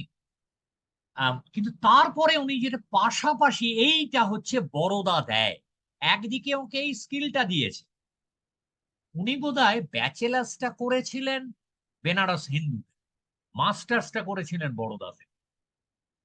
উনি চলে গেলেন এতে ফিল্ডস। তুই ভাবো, এটা একটা সাবজেক্ট, ল্যান্ডস্কেপ, এবং উনি ইউজ ইউজ করতেন গোবর। একটা ইন্টারভিউতে বলছিলেন গোবরকে ল্যাকার দিয়ে ওটাকে পার্মানেন্ট করা যায়, গোবর পেপার পিষে, মানে মেটেরিয়াল এন্ড প্রসেসে কোথায় যাচ্ছেন। যে দেশে কালচারের কোনো ধর্মের বাইরে ট্র্যাডিশন ছিল না তার 50-60 বছর আগে, সেখানে তোমার বলছে রতন পাড়িমুখ বলছে, দেবপ্রসাদ ধরতে পারেনি রদার কোনো ব্যাপার স্যাপার, ওই labour of Triumf of labour তো 50-এর দশকে, সেখানে তার কয়েক দশকের মধ্যে এই বেরোচ্ছে। আর মহিলা, এত মহিলা এই বড়দা প্রডিউস করেছে ম্যাক্সিমাম এদের, সবাইকে না কিন্তু বড়দা অন্তত এই কালচারটা করে দিয়েছে যে মেয়েরা আর্টের ফিল্ডে যে স্বাভাবিক, এবং স্বাভাবিক না এই কাজকর্ম কটা পুরুষের মাথা থেকে বেরোয়। তাই উনি এই ধরনের, তোর এই গ্রামের ওই বাড়ির ওপর থেকে দেখা যাচ্ছে ফিল্ডস, ওই ওই যে ধান এই মানে বা কোনো শস্য রাখে, অদ্ভুত কাজ এরকম। ভাবো, এটা হচ্ছে সতী, এই যে সতী নিয়ে করেছেন। আমি এটা ডাইমেনশন জানি না, এটা খুব ছোট না, আবার বিশাল যে বড় তা নিশ্চয়ই না। এটা ডাইমেনশনটা আমি জানি। অদ্ভুত, গোবর দিয়ে পেপার মিশে দিয়ে, মানে তুমি ভাবতে পারছো তুমি, আমি পশ্চিমের জগতে যেমন রবীন্দ্র রেড্ডির মতো মাথাও দেখিনি কখনো। তুমি দেখেছো যুদ্ধের পর, মানে দ্বিতীয় বিশ্বযুদ্ধের পর পোর্ট্রেচার ব্যাপারটাই তো নেই স্কাল্পচারে। আর এরম দেখেছো, আমরা কি দেখেছি, এই যে ডেভিড স্মিথের ল্যান্ডস্কেপ যে স্কাল্পচারে আসে সেটা আমরা দেখেছি, ডেভিড স্মিথের এটা দেখেছি। কিন্তু এ তো এ না। ইভেন এই তারপরে দেখো sugar Kane field, abstraction completely. আমি তো মানে পুরো ফ্ল্যাট হয়ে গেছি এর কাজ দেখে। আমার সবই জীবনে দেরি করে শেখা। হ্যাঁ, আর ইন্ডিয়ান মডার্ন কন্টেম্পোরারি আর্টে দেরি করে ঢুকছি, যেটা আমি জানতাম, ও তো আমি জানি, আমি তো ওর পার্ট ছিলাম, কিন্তু সেটা যে কত এগিয়ে মানে বদলেছে 36 বছরে, এখন আমি যে মানে নতুন করে জানতে গিয়ে তো আমার চোখ ছানাবার। এই যে মীরা মুখার্জির যে এটার সঙ্গে কিন্তু আলাদা। মীরা মুখার্জি ওটা করছেন ওই ল্যান্ডস্কেপ, মানে যে একটা আরবান আরবান একটা শহরে বাড়ি ভেঙে পড়ছে, তার সঙ্গে বহু মানুষ, এখানে বার্ডস আই ভিউ নিচ্ছেন, এরিয়াল। ওখানেও একটা বড় একটা ওপর থেকেই ভিউ নিচ্ছেন, কিন্তু এখানে ওর ল্যাঙ্গুয়েজটা আলাদা। কিন্তু ল্যান্ডস্কেপ তৈরি করছে, স্পেস তৈরি করছেন স্কাল্পচারে, landscape space, not like the western artist, মানে ডেভিড স্মিথ বা অন্য যা কি বলো আরো আছে, যে ওই একটা এনভায়রনমেন্ট স্পেস তৈরি, তুমি দেখবে স্পেসটা যেন মনে হচ্ছে একটা আর্কিটেক্টের মডেল আছে। কিন্তু এরম ভাবে, আর তারপরে মেটেরিয়াল ভাব, ইন্ডিজেনাস লোকাল মেটেরিয়াল দিয়ে করছে। আর একটা কারণ হচ্ছে তোমার এই মেটেরিয়ালের ক্ষেত্রে এই গোবরে ইউজ করা, এটা পুষ্পমালা সেদিন বলছিলেন টকে, যে পয়সা দুমদাম করে তুমি কমিশন না পেলে কার্ভিং কাস্টিং করবে, পয়সা কোথায়? তখন একটা ছাত্র একটা কাস্টিং করবে, এইটা একটা না গরিবের তো অনেক থাকে, necessity is the mother of invention. গরিবের অনেক রাস্তা খুলে যায়। হ্যাঁ, যেহেতু ছাত্রছাত্রীদের পয়সা ছিল না 60-70-এর দশকে, এখন কিছুটা হয়তো হয়েছে, তাও স্কাল্পটারদের চিরদিনই সমস্যা আর কি, পেন্টারদের থেকে বেশি। হ্যাঁ, সেই জন্যে নানান উপায় খুলে গেছে। এইখানে আমি কারমেন হেরেরা দেখিয়েছিলাম, এই যে এই যে এই ধরনের পেন্টিং, এই যে হার্ড এজ পেন্টিং, আমি আমাদের 26 বোধহয় 22-23 এরকম দেখিয়েছিলাম। আমার তো একদম এই সব পেইন্টেড, কিন্তু এটা একদম স্কাল্পচার হয়ে দাঁড়াচ্ছে, একদম সেই জায়গায় লাগছে। কিন্তু যদিও দুটোর বিষয় কমপ্লিট, সুগার কেন ফিল, আখের ক্ষেত, জাস্ট আমার এত ভালো লাগছে না এই মহিলাদের কাজ দেখে। আমি এটা কোনো পুরুষ হিসেবে আর ভালো করছে ওই ওপর থেকে কন্ডেসেন্ডিং জায়গা থেকে বলছি না, আমি রীতিমতো শ্রদ্ধা নিয়ে বলছি। হ্যাঁ, যে পুরুষদের ইন্ডিয়াতে আর্টের ক্ষেত্রে পুরুষদেরও অনেক মানে আর্টিস্টদেরই অনেক সমস্যা আছে ঠিকই, কিন্তু মহিলাদের সমস্যা তো 5 ডিগ্রি বাড়িয়ে দিতে হয়। পুরুষদের যেটা প্রিভিলেজটা হয় ওরা তো পায় না। আবার স্কাল্পচার, মৃণালিনী মুখার্জি, ইনি হচ্ছেন বিনোদ বিহারীর মেয়ে, লীলা মুখার্জির মেয়ে। অদ্ভুত কাজ ওর। এই হেম্প মানে এই যে চট না ওই আর কি, মানে বুনে, এই ধরনের হেম্প দিয়ে বুনে, ফ্যাব্রিকই বলবো এগুলোকে। তো এত মোটা এত বড় যে তোমার এত শক্ত মনে হয়, এক এক সময় সলিড অবজেক্ট মনে হয়। আর অদ্ভুত কতগুলো মানে আইকনোগ্রাফিটা অদ্ভুত। উনি হিন্দু দেবদেবী এই সব নিয়ে করছে, কিন্তু উনি সব সময় বলেছেন, আমি যার জন্য ওর কাজ প্রথম দিকে উনি মারা গেছেন, অ্যাকচুয়ালি উনি বোধহয় খুব, গীতা কাপুর যা লিখেছে, উনি আহ, খুব অ্যাবিউজ করতেন শরীরকে, আর ও অসুখ টসুখও ছিল, আর মারা গেছে 15 সালে মারা গেছে, যেটা খুব স্যাড। কারণ 15 সালে ওনার কত বয়সে, 51, আহ তোমার এদিকে হয় 51 আর ওদিকে 61-66 বছর মারা গেছে। আমরা আরো 10 বছর 15 বছর অন্তত থাকলে আমরা অন্য ধরনের কাজ দেখতে পেতাম। তা উনি, ওকে যেটা খুব দ্বিধা করতো, ক্রিটিকদের ব্যাপার আছে তো ইন্ডিয়ায়, ওকে যেটা দ্বিধা করতো, যে এই যে ইন্ডিয়ান দেবদেবী, এই মানে হিন্দু দেবদেবী নিয়ে কাজে বহু ক্রিটিকের মনে হতো সেকুলারিজম থেকে সরে যাচ্ছে। উনি কিন্তু ওই জায়গা থেকে, উনি খুব সাইকোলজিক্যাল জায়গা থেকে, খুব একটা মিথের জায়গা থেকে এই ধরনের নাগ দেবতা, এই ধরনের ফিগার গুলো চিন্তা করতেন এবং নাম দিতেন। উনি কোনো যে empowerment of women through Hinduism, আদৌ তা না। আরে বাপ রে বাপ, কি মানে সেই স্পেস এলিয়েন মতো, মানে এটা একদম অন্যরকম। এবং মানে মেটেরিয়ালটা হার্ড দেখতে, কিন্তু জিনিসটা তো সফট, আলটিমেটলি তো সফট মেটেরিয়াল। আর এইভাবে কনস্ট্রাকশন, এটা থেকে আমি কনস্ট্রাকশন বলবো, এটা কার্ভিং না, কাস্টিং না, এটাকে অ্যাসেম্বলেজও বলবো না, আলাদা আলাদা জিনিস তো না, এটা কনস্ট্রাকশন। মানে কোথা থেকে একটা লোকের বড়দা, ওই পুষ্পমালা এনের সময়কারী, ওই সময়ই ছাত্রী ছিলেন, ভাবো কি টাওয়ারিং ফিগার একটা রুদ্র। এই সব দেখেই আর কি ক্রিটিকরা ওকে বেশ 80s 90s 90s-এ অনেক উনি নেগেটিভ পেয়েছেন, বা একটু মানে ডাউট, এটা কি হচ্ছে, এটার মধ্যে দিয়ে আবার সেই হিন্দুইজমের আসছে কিনা।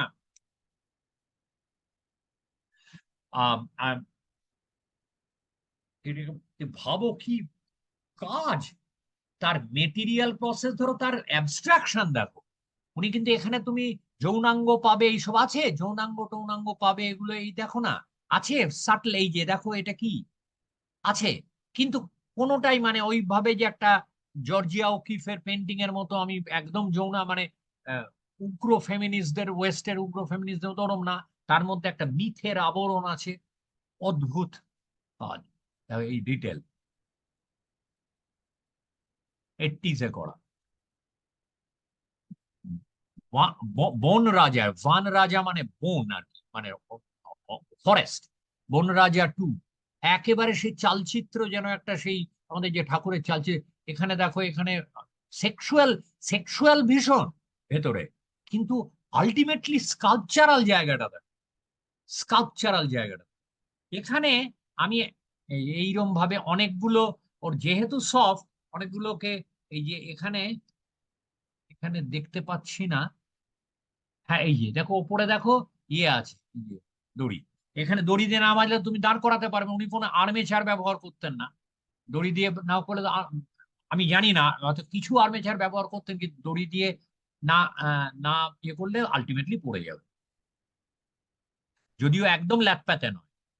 আম, এগুলোকে তুমি হট করে দেখলে মনে হয় একটা ড্রেস, ছেড়ে রাখা কস্টিউম, কত কিছু পসিবিলিটি থাকে।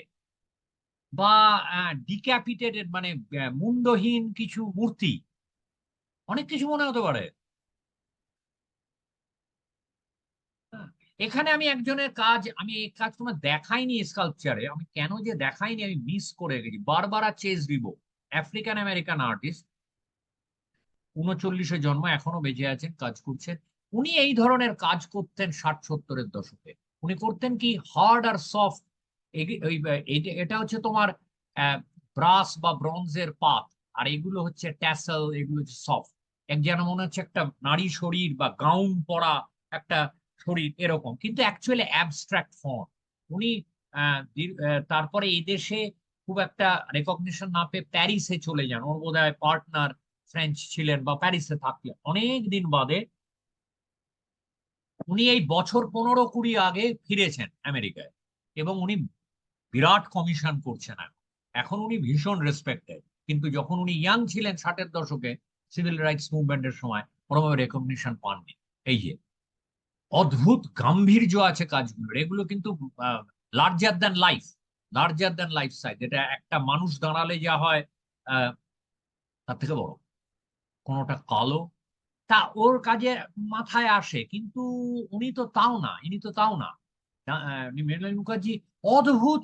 আমি না মৃণালিনী মুখার্জির কাজ দেখে আমি মানে সত্যি কথা বলতে কি, কি মানে যে যে ফোর্স, লতিকা কাতের যেরকম ল্যান্ডস্কেপ করছেন, ওর একটা লিরিক্যাল ব্যাপার আছে।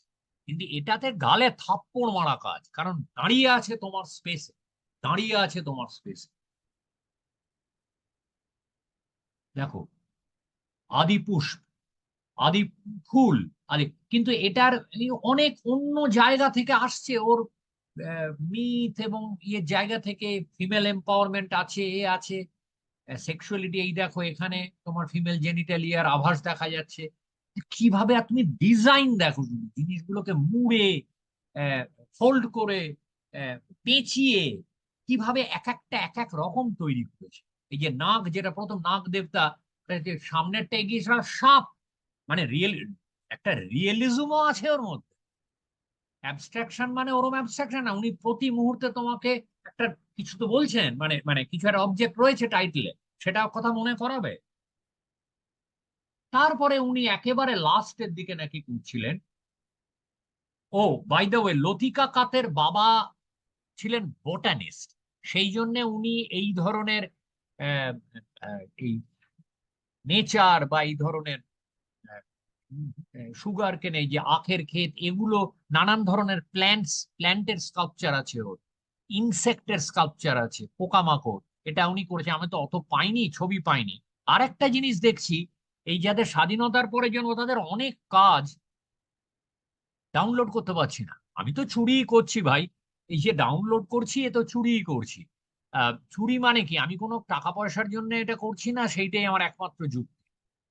কিন্তু কিছু কিছু কাজ দেখছি কপিরাইটেড, ওটাতে right click, mouse right click করলে ডাউনলোড সেভ, ইমেজ সেভের অপশনটা আসছে না। তো উনি নাকি শেষের কয়েক বছর, এই মৃণালিনী মুখার্জি এই ধরনের ধরো এই যে বড় তাল গাছের পামসকে যে একটা ডাল পাতা সমেত পড়লো, এটাকে উনি ব্রঞ্জ কাস্ট করতেন। এইগুলো তার অদ্ভুত, এর মধ্যে একটা অর্গানিক একটা যেন মনে হচ্ছে একটা একটা কিছু বিছে বা ওই ধরনের কিছু একটা প্রাণী এই জায়গাটা। এটা অনেকটা তোমার, আমি এটাকে কম্প্যারিজন আনলে ভালো হতো, আব্বাস আকাভান দেখিয়েছিলাম, ইরানিয়ান বর্ন ক্যানাডিয়ান আর্টিস্ট, যে ওই যে আহ, কালো কালো সেই ব্রঞ্জের যে ডেড বডির মতো সাদা কাগজের উপর রেখে এক্সিবিট করছে সেই ইরাকের সমস্ত ভেজিটেশন, বড় বড় করে, অনেকটা সেরম দেখতে লাগছে। এটা এটা এটা কিন্তু একটা থ্রেট আছে এটার মধ্যে। তবে এইটা বাঁদিকেরটা বোধহয় ওর শেষ কাজ, বাঁদিকেরটা উনি মারা গেছেন। তার পূজা ইরান না, এ তো যেটা মানে বলিউডের ভাষায় যাকে বলে স্টার কিড, আহ মানে আর্টের জগতে যদি স্টার কিড হয় এ তাই। এ হচ্ছে শোভা ব্রুটা আর রমেশ্বর ব্রুটার মেয়ে। আর কি জি ইরান না ওর বর, আহ ওর তা আহ, ইরান না, দিল্লির। এ হচ্ছে দিল্লিতে ট্রেন, দিল্লি আর্ট কলেজ। এইসবের মধ্যে কলকাতা আর্ট কলেজে ট্রেন্ড কেউ নেই। আশ্চর্য, কলকাতার কোনো আর্ট কলেজে ট্রেন এই অল ইন্ডিয়াতে রেকগনিশন মানে এইসব আর্টিকেল ফার্টিকেলে আছে, এখনকার আছে। অদীপ দত্তর ওপরে দেখলাম আর্টিকেল আছে, কিন্তু এখনকার আছে, কিন্তু আগের জেনে কেউ নেই। যাই হোক, এনিওয়ে, এর হচ্ছে আম, আজকাল যেটা করে, যেটা কোভিড এ থেকে শুরু করেছে, 19-19 থেকে, তারপরে কোভিড এর সময়ও বেড়েছে, এর এই আরবান স্পেস নিয়ে একটা অদ্ভুত চিন্তা আছে। দিল্লিতে থাকে, দিল্লিতে মানে মাইন্ডলেসলি আর্কিটেক্ট মানে উঠছে, বাড়ি উঠছে। এর যা বলে যে আমার হচ্ছে, চিন্তা হচ্ছে যে এই যে ছোট ছোট ছোট ফ্ল্যাট, সাধারণ মানুষ একজন ব্যক্তির সঙ্গে তার স্পেসের সম্পর্ক কি সেটা ভাবতে ভাবতে নানান দিকে গেছে, ড্রয়িং করেছে, পেন্টিং করেছে। এর অন্য ধরনের কাজ আছে, এই স্কাল্পচার গুলোকে নিয়ে আবার ভিডিও ইনস্টলেশন আছে। আমি ওর মধ্যে আর তো যাচ্ছি না এখন, আমি শুধু অবজেক্ট গুলোই দেখাচ্ছি। এ লাস্ট অফ অল গত 4-5 বছরে যেটা করছে, স্টেপল পিন, স্টেপলারের যে পিনের যে বারটা থাকে, ওইগুলোকে লাগিয়ে লাগিয়ে এই ধরনের স্ট্রাকচার করছে। এখন এগুলোর একটা বড় রিস্ক হচ্ছে, ওটার যেমন পুতুল, এখানে হচ্ছে ওই যে তোমার সে আনাতসুইয়ের বটলকে, একটা জিনিসকে তুমি বারবার যদি ইউজ করো, সেটা একটা এন্টারটেনমেন্টের পর্যায়ে চলে যেতে পারে, নাইস অবজেক্ট। সেখানে তোমাকে একমাত্র বাঁচাতে পারে তোমার কনসেপচুয়াল ফাউন্ডেশন। আনাতসুইকে যেটা obviously conceptual foundation, bottle cap, ওটা আহ, ওই চালের গণেশ হচ্ছে না। এখানেও আমি ওর অনেক ইন্টারভিউ দেখলাম, ওর কনসেপচুয়াল ফাউন্ডেশন সলিড। এখন এটা কোথায় যাবে এখান থেকে সেটা দেখার। জি জি আর ইরান নাম বোধহয় ওর পরের নাম। সেও খুব অ্যাক্টিভ আর্টিস্ট, মানে বেশ নামকরা আর্টিস্ট। এই যে টোটাল এগুলো যে বিশাল বড় তা না, মানে বড় মোটামুটি এই একটা মানে, এগুলো তো গ্যালারিতে এক্সিবিটেড। এগুলো ভিডিও আছে, একটা নেচার, তারপরে ভিডিওটার খুব বেশি কনসেপচুয়ালি খুব ডিপ নয়, একটা নেচার খুব সিরিন, পাখি ডাকছে, তারপর আস্তে আস্তে লাইন লাইন লাইন সামনে আসতে লাগলো, করতে করতে সামনেটা পুরো ভরে গেল, বাড়ি উঠছে। আহ এই যে এগুলো তারপরেও করতেছে, এগুলো সবও 17, দাঁড়াও, এটা হচ্ছে 15-16 থেকে শুরু করে, কিন্তু কোভিড এর পরে একটা, এইটা দেখি, দাঁড়াও, এইটা দেখি, এটা হচ্ছে 8, আর না 7-8 থেকে শুরু করে 18তে গিয়েও কংক্রিটের একটা বেস ইউজ করতে শুরু করে, প্রত্যেকটা একটা কংক্রিট মানে আর একটু রাফ, ব্যাপারটা হচ্ছে স্লিক। এই জায়গায় বোঝা যায় যে জিনিসটা ওই এন্টারটেনমেন্টে যাবে না, ভাবছে এটা। ওই স্লিক ব্যাপারটা কাটিয়ে দেওয়ার জন্য এইখানে বেশ এবড়ো খেবড়ো কংক্রিটের বেস মতো ইউজ করে। এই যে তারপরে এইভাবে করতে শুরু করে 19-এ। এর মধ্যে খুবই ইনোভেটিভ। এখানে একটা অদ্ভুত জিনিস আমার দেখো, এটা সব স্টেপল পিন দিয়ে, 20 এবং বলে আমার কোভিড এর সময় যখন আমরা ঘরে মানে প্রথমে ওর মনে হতো মাইন্ডলেস এটা, এই যে আমাদের এই যে বাড়ি এই যে বাড়ি উঠে যে তার সঙ্গে একটা ইন্ডিভিজুয়াল সম্পর্ক কি, তারপরে কোভিড এর সময় যখন সবাই আমরা ঘরে আটকা তখন ওর মনে হয়েছে এখন তো সেই সম্পর্কটাই তৈরি করতে হচ্ছে তোমার সঙ্গে তোমার লিভিং স্পেসে। তখন ওর আহ, মানে তখনও এগুলো কন্টিনিউ করছে, বদলাচ্ছে, তখন ভিডিও প্রজেকশন টজেকশন সব করছে। এই যে এটার মধ্যে যে ওই যে স্লিকনেসটাকে ভেঙে দিচ্ছে, নিচের রাফনেসটা, কংক্রিটের রাফনেস 22-এ করায়। এখানে একটা জিনিস আমি বলি যে এই যে ল কবুজিয়ারের কথা বলছিলাম চণ্ডীগড়, ল কবুজিয়ার তো এই ধরনের আর্কিটেকচারই চিন্তা করেছে এবং ওর মতে তোমার আহ ওর মতে আর্কিটেকচার হচ্ছে একটা মানুষ মেশিন যেখানে মানুষ থাকে কোন রকম, সেই জন্য মানুষ ছাড়া ছবি তুলতে হবে।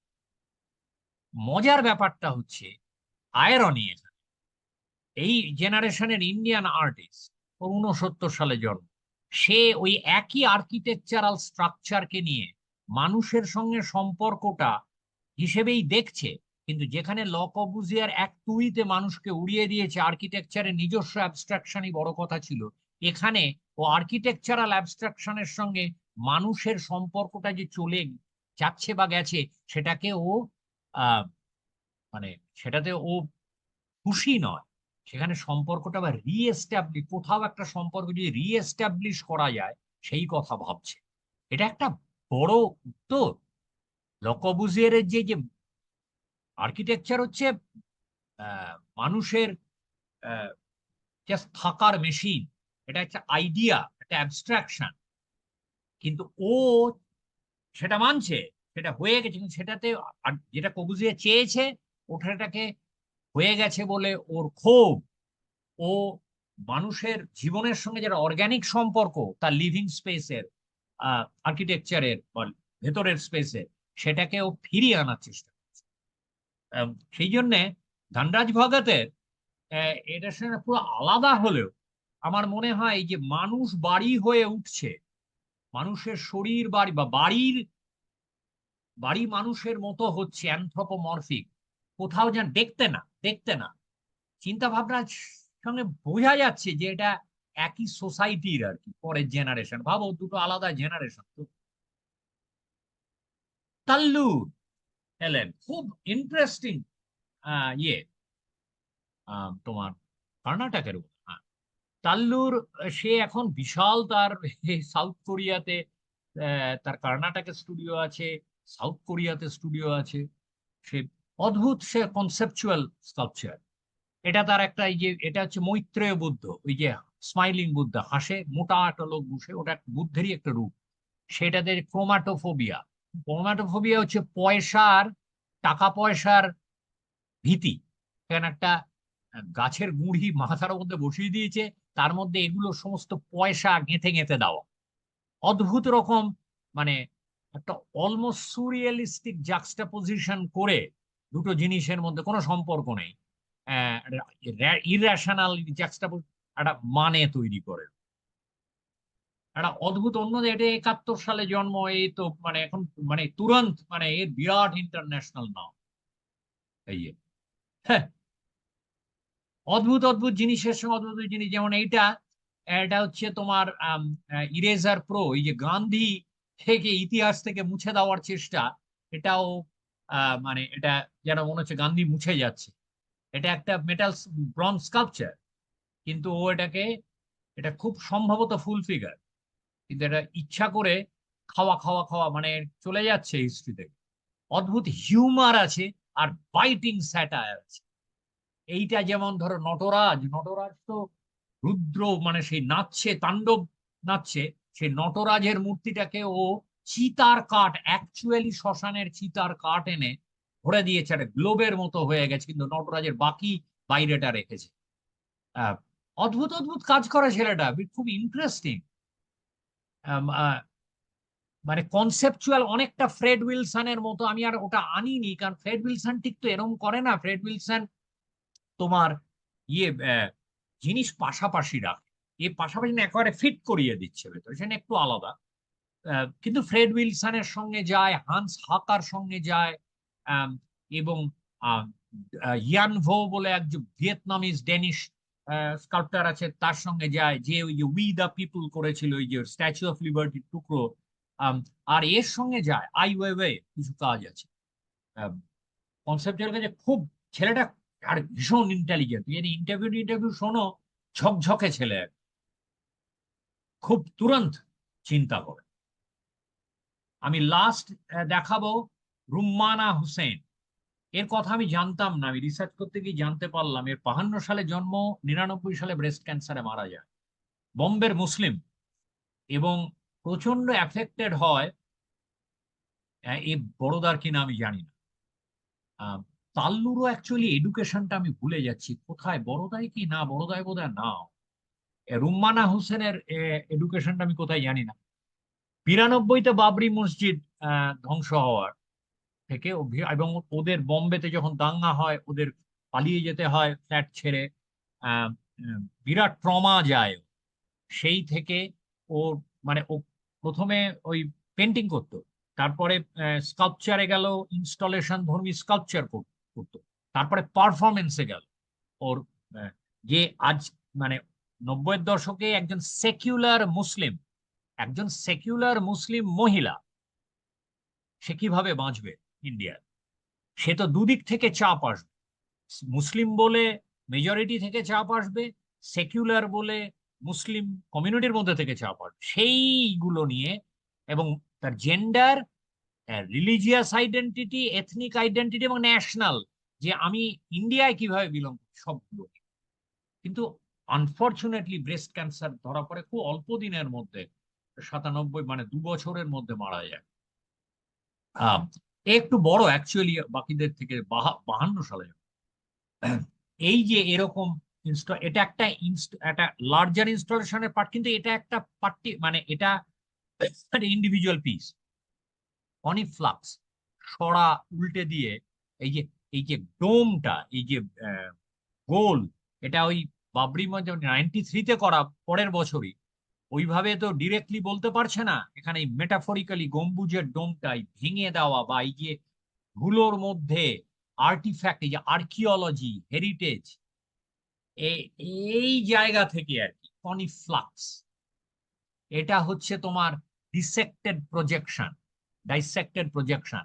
এখানে ওইদিকে গম্বুজটা রয়েছে, এখানে ভাঙা সরা দিয়ে প্রচুর কাজ করেছে, আর তার মধ্যে আলো পড়েছে, এবং একটা মিরর রয়েছে মিররের বেসেরও। এর ইনস্টলেশনে সবটা যদি তুমি, এগুলা ইন্ডিভিজুয়াল পিস, ইন্ডিভিজুয়াল টাইটেল আছে, কিন্তু পুরো ঘরের যে আলো টালো দিয়ে যে পরিবেশটা, এটা দেখলে তবে তোমার পরিষ্কার হবে। এই যে ফ্র্যাগমেন্ট ফ্রম স্প্লিটিং, এই যে স্প্লিটিং, এই যে সোসাইটিকে ভাগ করে দেওয়া, পোলারাইজেশন, এগুলো এইভাবে বলছে তখন 93-তে। এটা একটা ব্ল্যাক মিররের ওপর রাখা, জোরালো কাজ। তারপরে পারফরমেন্স গুলো অদ্ভুত। সেই একটা পেঁপে কেটে, পেঁপের যে মাঝখানটা, সেই রকম ভাবে মুখটা করে, দুটো পাশাপাশি ধরে, যে মুখটা যেন চিৎকার করছে, এই যে আনআর্থ, এটা যেন সেই, মানে এই যে হিন্দুত্বর পলিটিক্সে তো তোমার পুরো আর কি, মানে হেরিটেজে চলে যাচ্ছে, রাম মন্দির, এগুলো তো সবই মাটি খুঁড়ে গিয়ে পাওয়া যায়। এই জায়গা থেকে আর কি এই আহ, ভেঙে যাচ্ছে ঐতিহ্যের কিছু, অ্যাজ আ হোল কিছু নেই, টুকরো টুকরো জোড়া জোড়া দেওয়ার সময়। এটা ওই ফ্র্যাগমেন্ট ফ্রম স্প্লিটিং এর ডিটেল। এটা যেরকম ইলেকট্রনিক বম, দারুণ, মানে এটা, মানে ইউটেরাস, তোমার ফেলোপিয়ান টিউব, এবং এই নিয়ে মেয়েদের গর্ভ ইলেকট্রনিক তার দিয়ে তৈরি করা। এটা বিরাট। এটা তো আমার এভা হেসের কথা মনে পড়ে এটা দেখতে গিয়ে। এভা হেস, আমার অ্যাকচুয়ালি ওর ওপর পড়তে গিয়ে আমার এভা হেসের কথা মনে পড়ছিল। এভা হেসও এরকম অদ্ভুত একটা রেবেলিয়াস জায়গাতে, যদিও এরকম পলিটিক্যাল, এত ডিরেক্ট পলিটিক্যাল এবং মানে এরকম কমিউনাল এই জায়গা থেকে করেনি, কিন্তু এভাইএস এর ছোটবেলাটা নাৎসি জার্মানি থেকে, জুইশ ফ্যামিলি জার্মানি থেকে পালিয়ে এসেছিল, সেইটা ছিল। আর তারপরে পুরোটাই হচ্ছে মিনিমালিজমের বয়েজ ক্লাবে জায়গা পাওয়া, কিন্তু অদ্ভুত সব কাজ করেছে। আহ, এর ওইরকম, কিন্তু আবার ওই যে অকালে ব্রেন ক্যান্সারে মারা গেল, এর ব্রেস্ট ক্যান্সারে। এ যদিও এভাইসের থেকে বেশি দিন বেঁচেছে, 47 বছর বয়সে মারা গেছে। কিন্তু এর এই এক্সপেরিমেন্টেশন গুলো আমাকে এভাইসের কথা মনে করাচ্ছিল। এগুলো সব দেয়াল থেকে বেরিয়েছে, কিন্তু দেয়ালে ঝুলছে না। এটা হচ্ছে দ্য টুম্ব অফ বেগম হজরত মাহাল। এটা হচ্ছে এস ওয়াজেদ আলীর, যে যখন আউধ থেকে ওকে কলকাতায় নির্বাসন দিল, ওর যে রানী বেগম, সে ব্রিটিশদের বিরুদ্ধে তিনি বিদ্রোহ করেছিলেন 1857 আগে।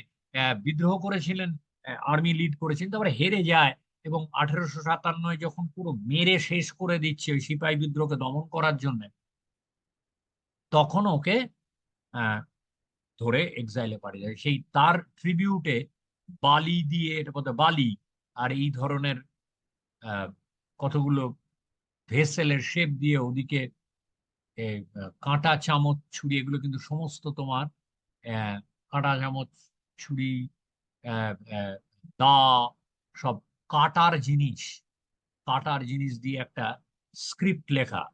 আহ সে স্ক্রিপ্টটার কি, কাটা বা এই যে এখানে দেখো এই চিমটে, সমস্ত কিন্তু রান্নার জিনিস, রান্না বা অন্যান্য কাজে। এখানে একটা স্ক্রিপ্ট লেখা। আহ, মানে ভাবো কি ইনোভেটিভ কাজ। তা আজকে আমি এইখানে থামালাম, আহ, কারণ আহ, এইটাই আমি বলবে যে মানে আরো, হ্যাঁ আরো তো দেখানো যেতে অনন্তকাল চলতে পারে। আমি যাদের যাদের পেলাম, এনাফ পেলাম বলার মতো, ইচ্ছে করেই আমি দুজন ছেলেকে রেখেছি। আমি যেটা হলো, ধরো ধ্রুব মিস্ত্রি ফিস্ত্রি আছে, আমি দেখলাম ছেলে মেয়ে এখানে ব্যালেন্স করার কোনো মানে হয় না। পুরো আহ, আগে তো সবই ছেলেই তো, মানে পুরুষই তো বেশি। সেখানে আমি দেখলাম যে আর আর যদি মেয়েদের বেশি রেখেও আরো দুজন ছেলে, আর তাহলে বড় হয়ে যাবে, আমাদের তো টাইম ভাবতে হবে। সেই জন্য আমি দেখলাম দুজন পুরুষ থাকলো, বাকিরা সবাই মহিলা। এতে একটা পয়েন্ট এস্টাবলিশ করা। তো এর পরের দিন করব যেটা তোমার ডিফিউজ করে দিচ্ছে, যেখানে মানে যেখানে ঠিক অবজেক্টের ওপর সেন্টার না। তাহলে চল দেখি কথাবার্তা কি বলা যায়। আচ্ছা, আমার আজকের প্রোগ্রাম মানে এপিসোডটা নিয়ে অতটা প্রশ্ন নেই। আমার যেটা আছে 27 নম্বর এপিসোড থেকে, যেখানে ইন্ডিয়ান স্কাল্পচার আমরা স্টার্ট করছি, এখানে রামকিঙ্করের যে সাঁওতাল পরিবার ওই কাজটা নিয়ে বলছেন। আপনি এক জায়গায় বললেন এই কাজটা মানে ইউনিভার্সাল তো নয়, অবশ্যই নয়, সেটা আমরাও জানি, ভারতীয় নয় এবং পুরোপুরি লোকাল। আমার প্রশ্ন এখানটা যে ওটা কেন ভারতীয় নয়? আপনি বললেন এটা তো ভারতীয় তো নয়, হ্যাঁ। তো ভারতীয় বলতে আমি কি বুঝবো? আহ মানে ভারতীয় নয় বলছি এই কারণে, ভারতীয় নয় আমি ওইভাবে বলিনি যে ওই এটা সেটা ভারতীয় আমিও নয়। জানি, হ্যাঁ, নিশ্চয়ই। আমি যেটা বলতে চেয়েছি ওখানে, যে এটা ভারতের যে কোনো জায়গা থেকে দুম করে বুঝতে নাও পারতে পারে। এটাকে আফ্রিকার কোনো দেশের কাজ মনে হতে পারে। আমি এইটা এই রেকগনিশনের জায়গা থেকে বলছি। কিন্তু জিনিসটা আমি যখন আর্ট হিস্টোরিয়ান হিসেবে দেখছি, অবশ্যই ওটা ভারতীয়। কিন্তু ওর যে সেন্সিবিলিটিটা, হুম, সেটা লোকাল। সেই জন্য সেই সেন্সিবিলিটিটা, আজকের কথা বলছি না, আজকে তো অনেক বেশি পাবলিসিটি হয়ে গেছে। যখন হয়েছে হুম। তখন যদি মিলকলকে ঝপ করে তোমার পাঞ্জাবে দেখাতো বা এতে দেখাতো, বা আমি জানি না অন্য কোথাও, আহ, আমি আজও তোমার শোনো, আজকে যদি একটা গুজরাটের একটা সাবজেক্ট তুমি গিয়ে মেঘালয়ে দেখাও বা নাগাল্যান্ডে, কতটা এই যে ইন্ডিয়ান বলি না, এটা মানে আহ, পিন ফোটালে মুশকিল আছে, পাংচার হয়ে যাবে। নাগাল্যান্ডে গিয়ে তুমি একটা রাজস্থানের লোকাল সাবজেক্ট দেখাও দেখি না, আজও নাগাল্যান্ডে সাঁওতাল ফ্যামিলি দেখাও দেখি কেমন বলে ইন্ডিয়ান। ও মানে আমরা এটা বলি না ইন্ডিয়ান তো বটে, ইন্ডিয়ান তো বটে, আরে সেটাকেও পাংচার করে দেওয়া যায়। দেশে তুমি নর্থ ইস্টে যদি একবার ট্রাভেল করো বুঝবে, ওরা ইন্ডিয়া মনে করে না কালচারালি, কোনো অনেকটাই দিক থেকে ডিফারেন্স। মনে। আচ্ছা, আরেকটা যেটা যে লোকাল বলতে আমি কি বুঝবো, এই জন্য হ্যাঁ আমি লোকালটা তো সেটা তুমি আগেও বোধহয় একদিন প্রশ্ন করেছিলে, লোকাল না, বলতে যেমন ধরুন আমি যেমন বলছি আহ গগা গগা যে তাহিতি আইল্যান্ডে গিয়ে কাজগুলো করলো, ওটাও তো এক ধরনের লোকাল। হ্যাঁ ওদের ওখানে লোকাল, কিন্তু ও ওখানে আউটসাইড, ও তো লোকাল লোক না, ও আউটসাইড, আউটসাইড। হ্যাঁ কিন্তু ওটা লোকাল। আর লোকাল বলতে এখানে বোঝাচ্ছি যে আর্টিস্টের নিজস্ব লোকাল, তা সেটা তো গগান না। যেটা রামকিঙ্করের সাঁওতাল না হতে পারে, কিন্তু রামকিঙ্করের তো জীবনযাত্রার ওই আমি লোকালই ধরবো। আর লোকাল বলতে কি বোঝায় সেটা ডিপেন্ড করে, তুমি যখন সারা পৃথিবীর কথা বলছো ইন্ডিয়ানটাই লোকাল হতে পারে, কিন্তু সেটা খুব ভালো লোকাল হবে না। কিন্তু কথার কথা ভাবতে, এই যেমনটা বিদেশে গেলে আজকাল আর না, আজকাল এত বেশি যাতায়াত বেড়েছে আজকাল আর, আমি যখন গেছি বিদেশে একটা ইন্ডিয়ান দেখলেই মনে হতো ওরে বুকে আয়। হ্যাঁ, ইন্ডিয়া দেখলে বুকে আয়। ইন্ডিয়াতে আমি ওদেরকে পাত্তাই দেবো না, তোর তামিল একটা লোক। এই আরেকটা জিনিসও বলি আমি, যেটা অ্যাকচুয়ালি মিস করে গেছি। এই যে দেবীপ্রসাদ ম্যাড্রাস স্কুলের প্রিন্সিপাল ছিলেন, সেই জায়গা থেকে না এখানে কোনো একটা জায়গায় আমি ঠিক প্রমাণ নেই বলে বলতে পারবো না, একটা উপেক্ষার জায়গা আছে জানো তো। এই যে রতন পারিমু বলেছিল এই যে বিশ্বজিৎকে যে বাংলায় লেখা নেই বলে, ওটা একটা কারণ হতে পারে, but that's not the only reason যে বাংলাকে করবে, একসেপ্ট করবে যদি তুমি শান্তিনিকেতন হয়ে আসো অথবা বড়দা বুড়িছৌ, তাহলে করবে। কিন্তু দেবীপ্রসাদ যে ওদিক থেকে ম্যাড্রাস চলে গেছে, এই জন্য হতে পারে ভাই। হ্যাঁ, প্রদোষ দাশগুপ্ত এনজিএম এর ডিরেক্টর ছিলেন, তারপরে যে ক্যালকাটা গ্রুপ তৈরি করলেন, কোনো বিশেষ কোনো লেখা কোনো মূল্যায়ন কোথায় হয়েছে আমি তো পাচ্ছি না।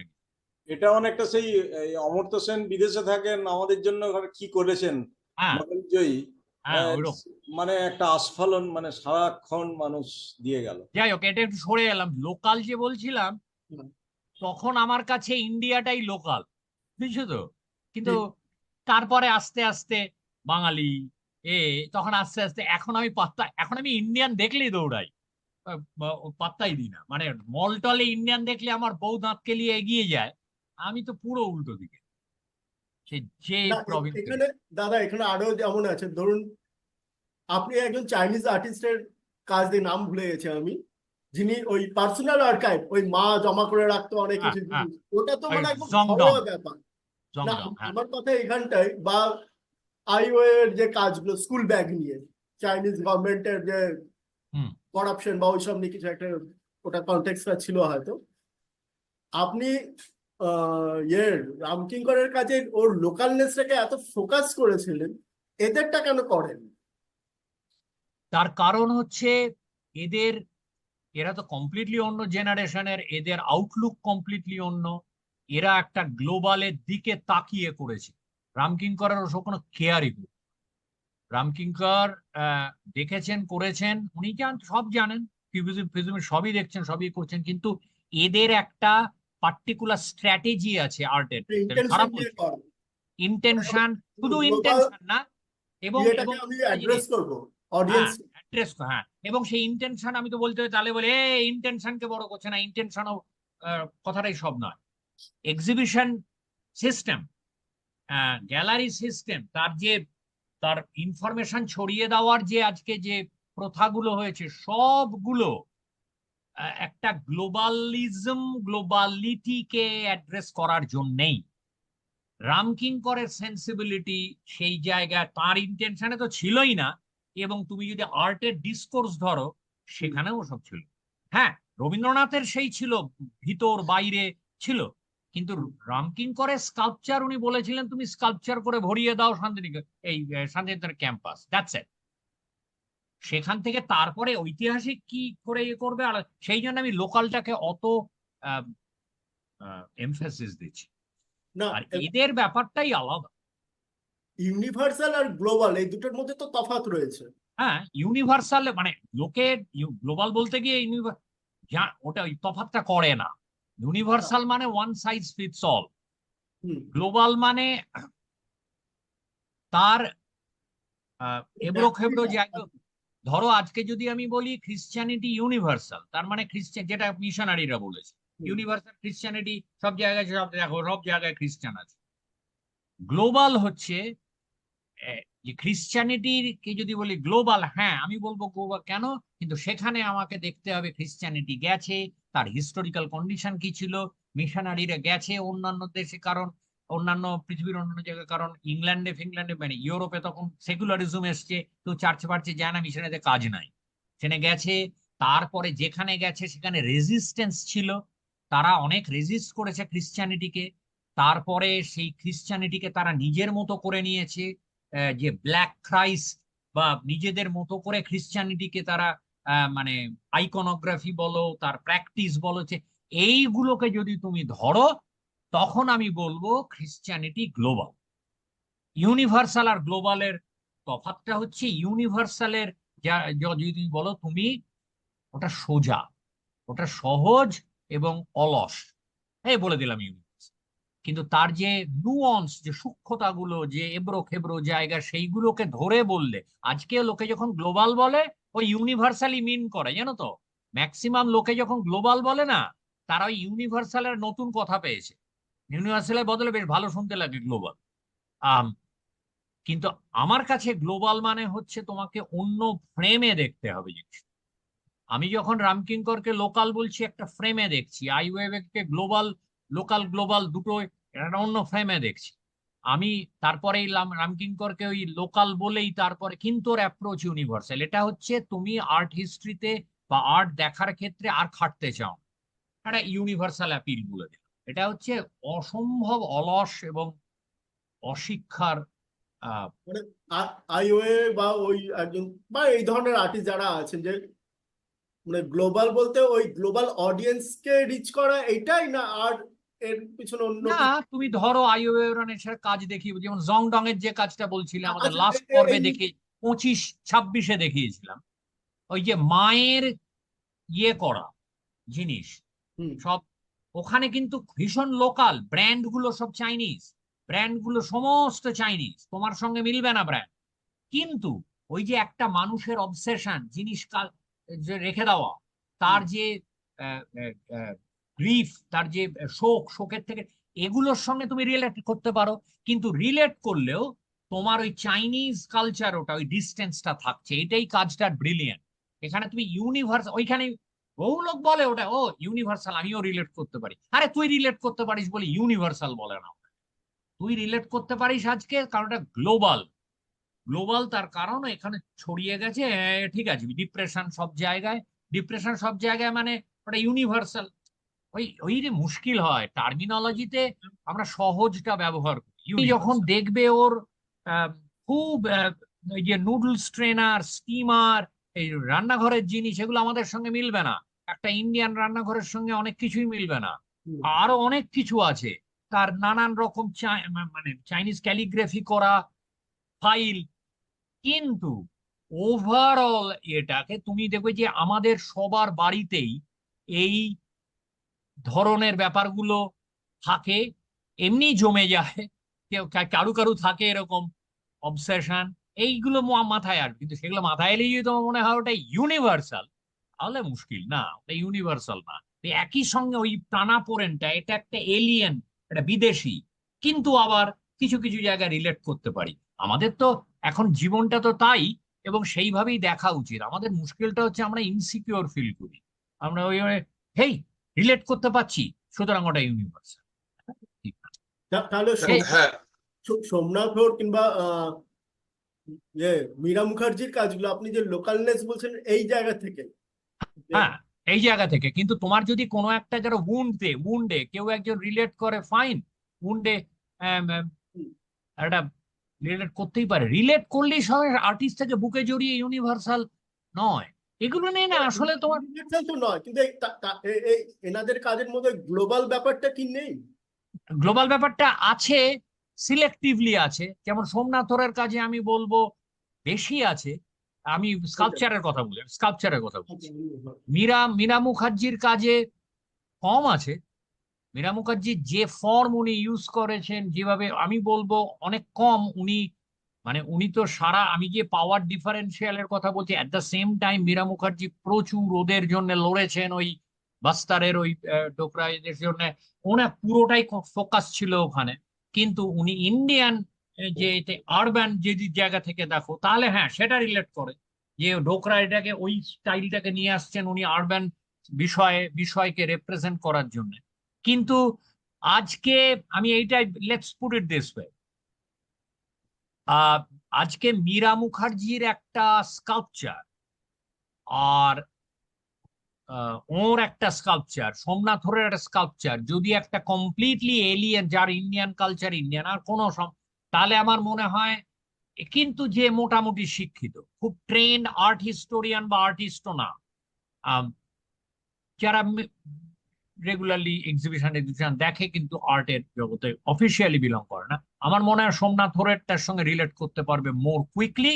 মীরা মুখার্জিটাকে এক্সোটিক মনে হবে, মোর বেশি এক্সোটিক মনে হবে। এবং আমি সেটাও বলেওছি যে আমার এগুলো কোনোটাই ডেটা দিয়ে ওরভাবে প্রমাণ করা যাবে না। এখানেও যে মানুষ মীরা মুখার্জিকে নিয়ে নাচে, তার একটা, এই এলিট বাঙালি, তার একটা বড় ইয়ে হচ্ছে, ইভেন রামকিঙ্করের কাজের মধ্যে যে একটা অ্যাগ্রেসিভ ব্যাপার আছে, রাফনেস আছে, হ্যাঁ, যে ইভেন মানে ওর তো যদি তুমি একটা টেক্সচারের ছবি তোলা, আগলি তো কদর্য, হ্যাঁ, তার পুরোটার গ্র্যান্ডিয়ার, মানে ওরা একটা অন্য একটা ভাইটালিটি, এটা নিতে পারে না। মীরা মুখার্জির কাজে ফার্স্ট অফ অল ম্যাক্সিমাম কাজই ছোট আকারে তুমি ম্যানেজ করতে পারছো, ঘুরে ঘুরে দেখতে পাচ্ছ। এটার মধ্যে তো একটা আমাদের যে একটা সাইকোলজিক্যাল ব্যাপার, আমি ডমিনেট করছি না, সে আমায় ডমিনেট করছে, আছে।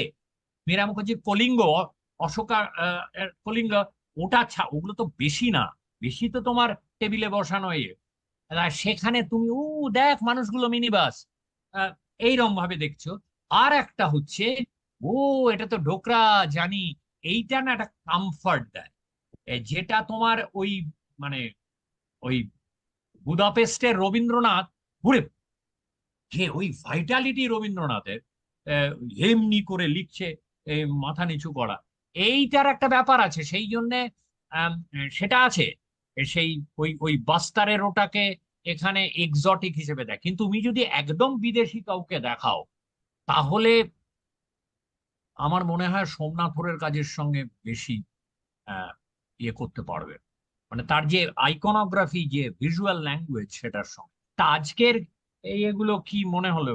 আর আমরা তো 2 ঘন্টা। হ্যাঁ। আচ্ছা, তাহলে কি রবীন্দ্র রেড্ডির কাজও কি মানে মানে ইউনিভার্সাল কাজের ভেতরে পড়ছে? তার কারণ সেও তো ইন্ডিয়ান ফিগার, উমেন ফিগার কে? নিয়ে কাজ করেছে, রবীন্দ্র রেড্ডি। রবীন্দ্র রবীন্দ্র ও রেড্ডি। রবীন্দ্র রেড্ডি, হ্যাঁ, এখানে তো বলে বলে তো, না পড়ছে না, মানে রবীন্দ্র রেড্ডির কাজ দেখলে ফরেন অডিয়েন্স ঘাবড়ে যাবে। তারপরে ওই এক্সোটিক ওই জায়গা থেকে দেখবে, হ্যাঁ এটা দেখবে, মোটেই না। রবীন্দ্র রেড্ডির কাজে গ্লোবাল অ্যাপিল, মানে গ্লোবাল অ্যাপিল হয়তো সিলেক্টিভলি ইন্ডিভিজুয়ালি, কিন্তু গ্লোবাল অ্যাপিল না, ইটস নট। এই আজকে যাদের কাজ দেখালাম, তার মধ্যে রুমান্না, পূজা ইরান্না ছাড়া আর কি, পূজা ইরান্না আর তোমার বেসিক্যালি ধরো লতিকা কাতের ওই ল্যান্ডস্কেপ, মানে বুঝতে পারবে যে এটা এরিয়াল ভিউ, সেটা বুঝতে পারবে। কিন্তু ওই যে সতী, তোমাকে তো জানতে হবে সতী কি, ওই যে লাল আর এগুলো লোকাল, লোকাল মানে, মানে ইন্ডিয়ান লোকাল, মানে আবার এই রাজস্থানের লোকাল বা কিছু লোকাল না, এটা মানে বিদেশের একটা অডিয়েন্সের, এটার গ্লোবাল অ্যাপিল আর্টের অডিয়েন্সের মধ্যে দিয়ে তো সে তো শিখছে। আমি আমার ছাত্রকে বলছি, আমেরিকান ছাত্রকে, সে জানছে। তাই বলছি, জেনারেলি একটা গ্যালারিতে যারা যায়, এক্সিবিশন হচ্ছে, অনেকেই যেমন আনাতসুইয়ের ওই যে বটল ক্যাপ যে ট্যাপেস্ট্রি গুলো বুঝতে পারতো না তো, ওই জন্য তো নিউ ইয়র্ক টাইমস লিখেছিল এ তো নভেলটি। এর কিছুদিন বাদে যখন রবার্ট স্টোর, ওইরকম একটা নাম করা লোক, ওকে ভেনিস বিয়েনালেতে রিপ্রেজেন্ট করলো 2007-এ। তারপরে রোজালিন ক্রস একটা অক্টোবরের মতো জার্নালে একটা বড় এসে লিখলো, তখন ও আচ্ছা বলছে ওর ইউনিভার্সাল ও ইট স্পিক, তখন লোকগুলো বলে ইডিয়েটরা, it speaks to me, it speaks to me from across culture. আরে আগে কোথায় ছিলি? ওই রবার্ট স্টর আর রোজালিন ক্রসের হাত ধরে তো বুঝতে শিখি, বলে একদম বাজে কথা। আমি না এইগুলো ভালো লাগে না। আচ্ছা, আমি এটা একটু রবীন্দ্র বলি। রেড্ডি আমি বলতে পারি তোমাকে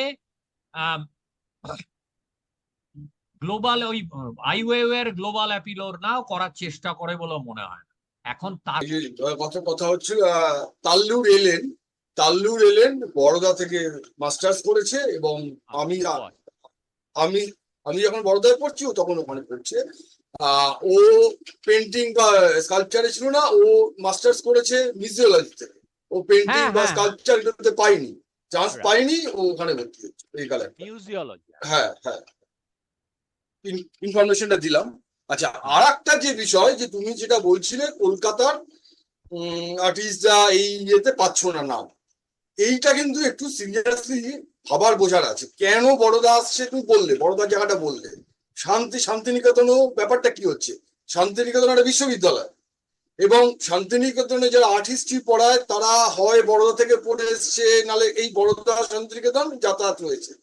এবার হচ্ছে তারা সবাই লেখালেখি এতে পরিচিত মুখ, আর্টের দুনিয়ায় লেখালেখিতে পরিচিত।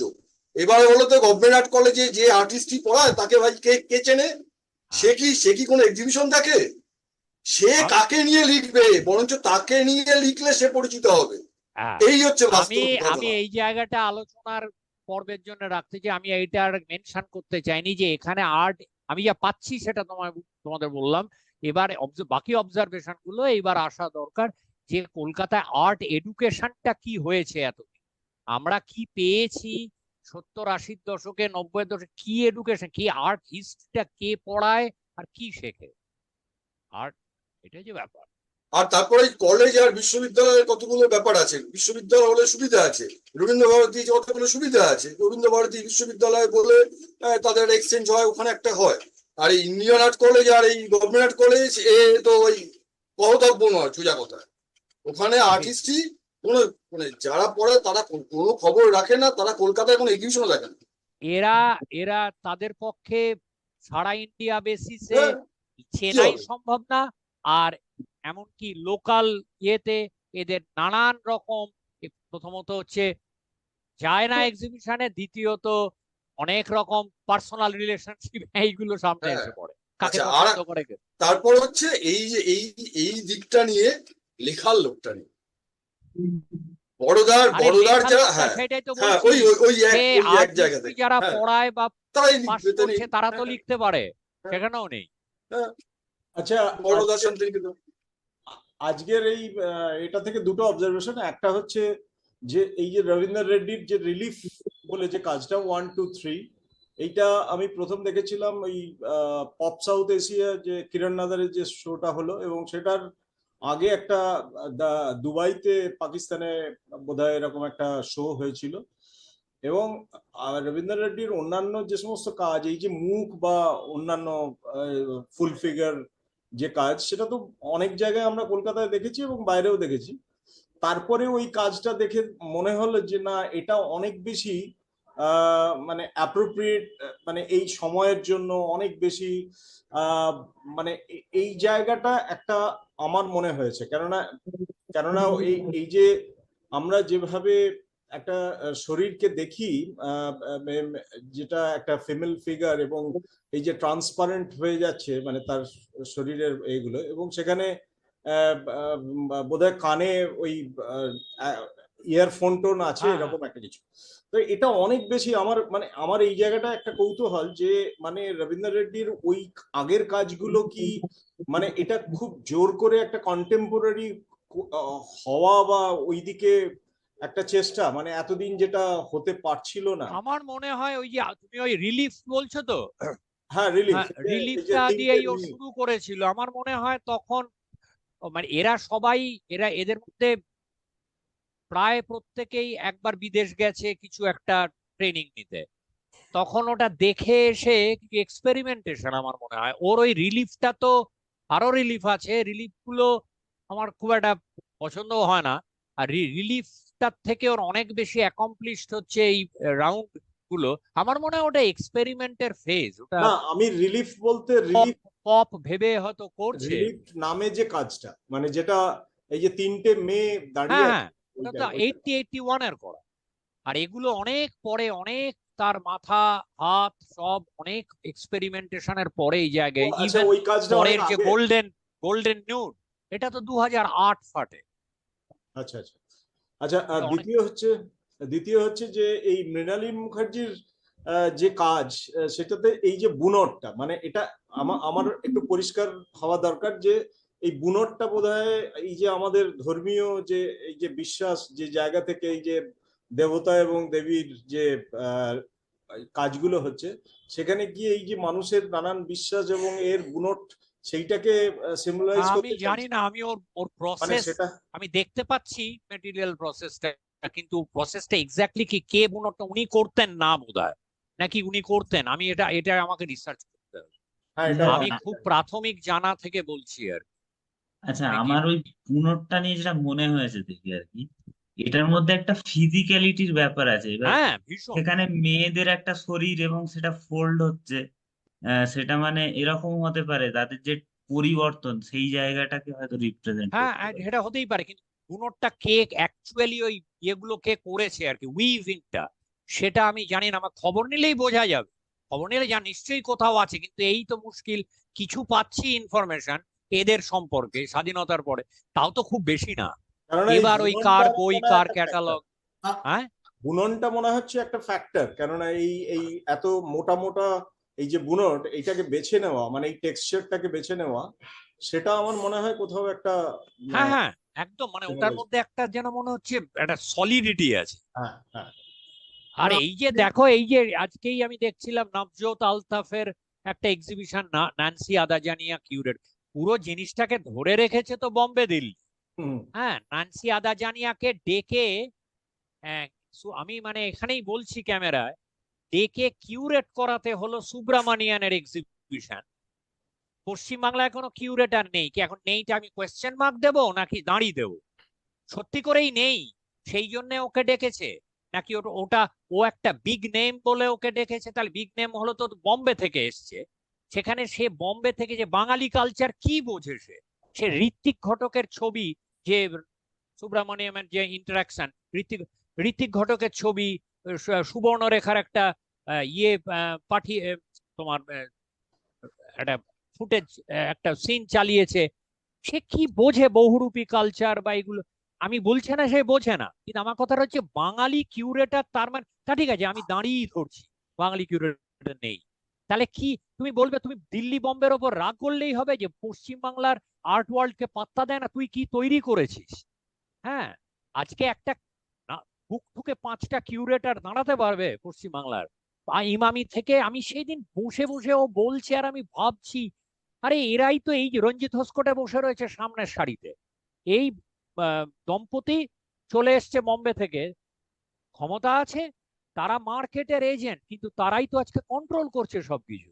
আজকে যে এখানে কোনো একটা আর্টিস্টের জাতে উঠতে গেলে রঞ্জিত হসকোটাকে দিয়ে লেখালে, নান্সি আদাজানিকে লেখালে জাতে ওঠে, তার মানে কি তো নিজেদের, কিন্তু বম্বের একটা আর্টিস্টও তো তাকে দিয়েই লেখাচ্ছে।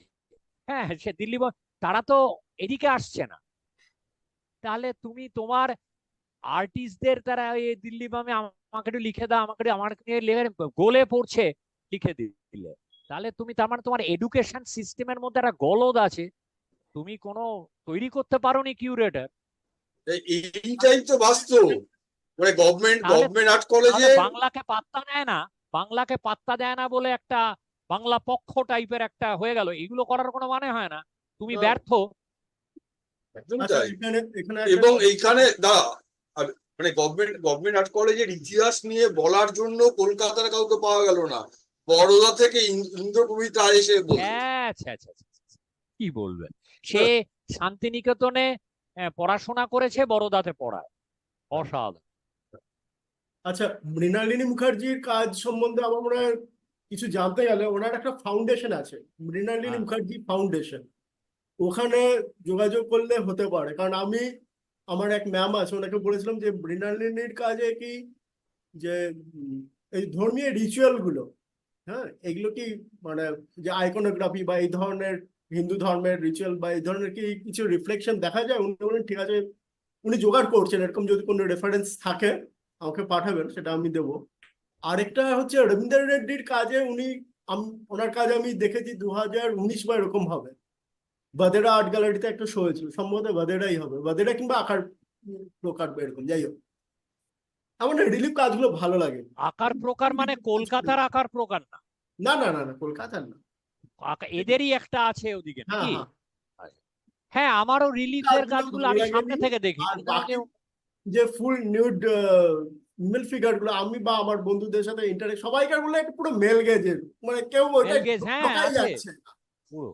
শুধু ওই মাথাগুলো কেউ মধ্যে একটা থাকে অন্য ব্যাপার আছে, মাথাগুলো অন্য ব্যাপার আছে একটা। ওখানে অবজেক্টিফিকেশনের জায়গাটাকে পুরো। অনেকটাই কিন্তু এইখানে একটা প্রশ্ন থাকে, এই মাথাগুলো এত এত চারদিকে দেখা যাচ্ছে, এত হ্যাঁ, মাথা, এবার হচ্ছে এত কোন মাথায় আর কি। দিকে যাবে একটা লোকের, মানে এবার কি এই জন্য আমার এগুলো প্রশ্ন, হ্যাঁ, মানে আমার ওই এগুলো খারাপ দিকে প্রশ্ন। চলে যাওয়ার প্রবণতাটা আরেকটা এই কাজের সাথে আর অন্যান্য যেমন রামচন্দ্রন বা আমার এই যে সাউথ ইন্ডিয়ান যে আর্টিস্ট যে প্রচুর স্কাল্পচারও করে এবং ছবিও আঁকে, বৈকুণ্ঠম, এদের কোথাও একটা মিল আছে, মানে অসম্ভব কালারফুল, এবং তারা হচ্ছে যে শ্যামলা বর্ণ এবং প্রচন্ড কালো হয়, তার মাঝখানে সেই শোভাগুলো ফুটে ওঠে, মাথার যে সমস্ত অর্নামেন্টস, এটা একটা কোথাও মিল আছে, তবে মানে ওখানে রবীন্দ্র রেড্ডির এই বড় মাথাগুলো বাজার ঝোঁকা, আমি বাজারই বলবো না, বাজার ঝোঁকা একটা ব্যাপার আছে ভাই, হ্যাঁ সেটা সুন্দর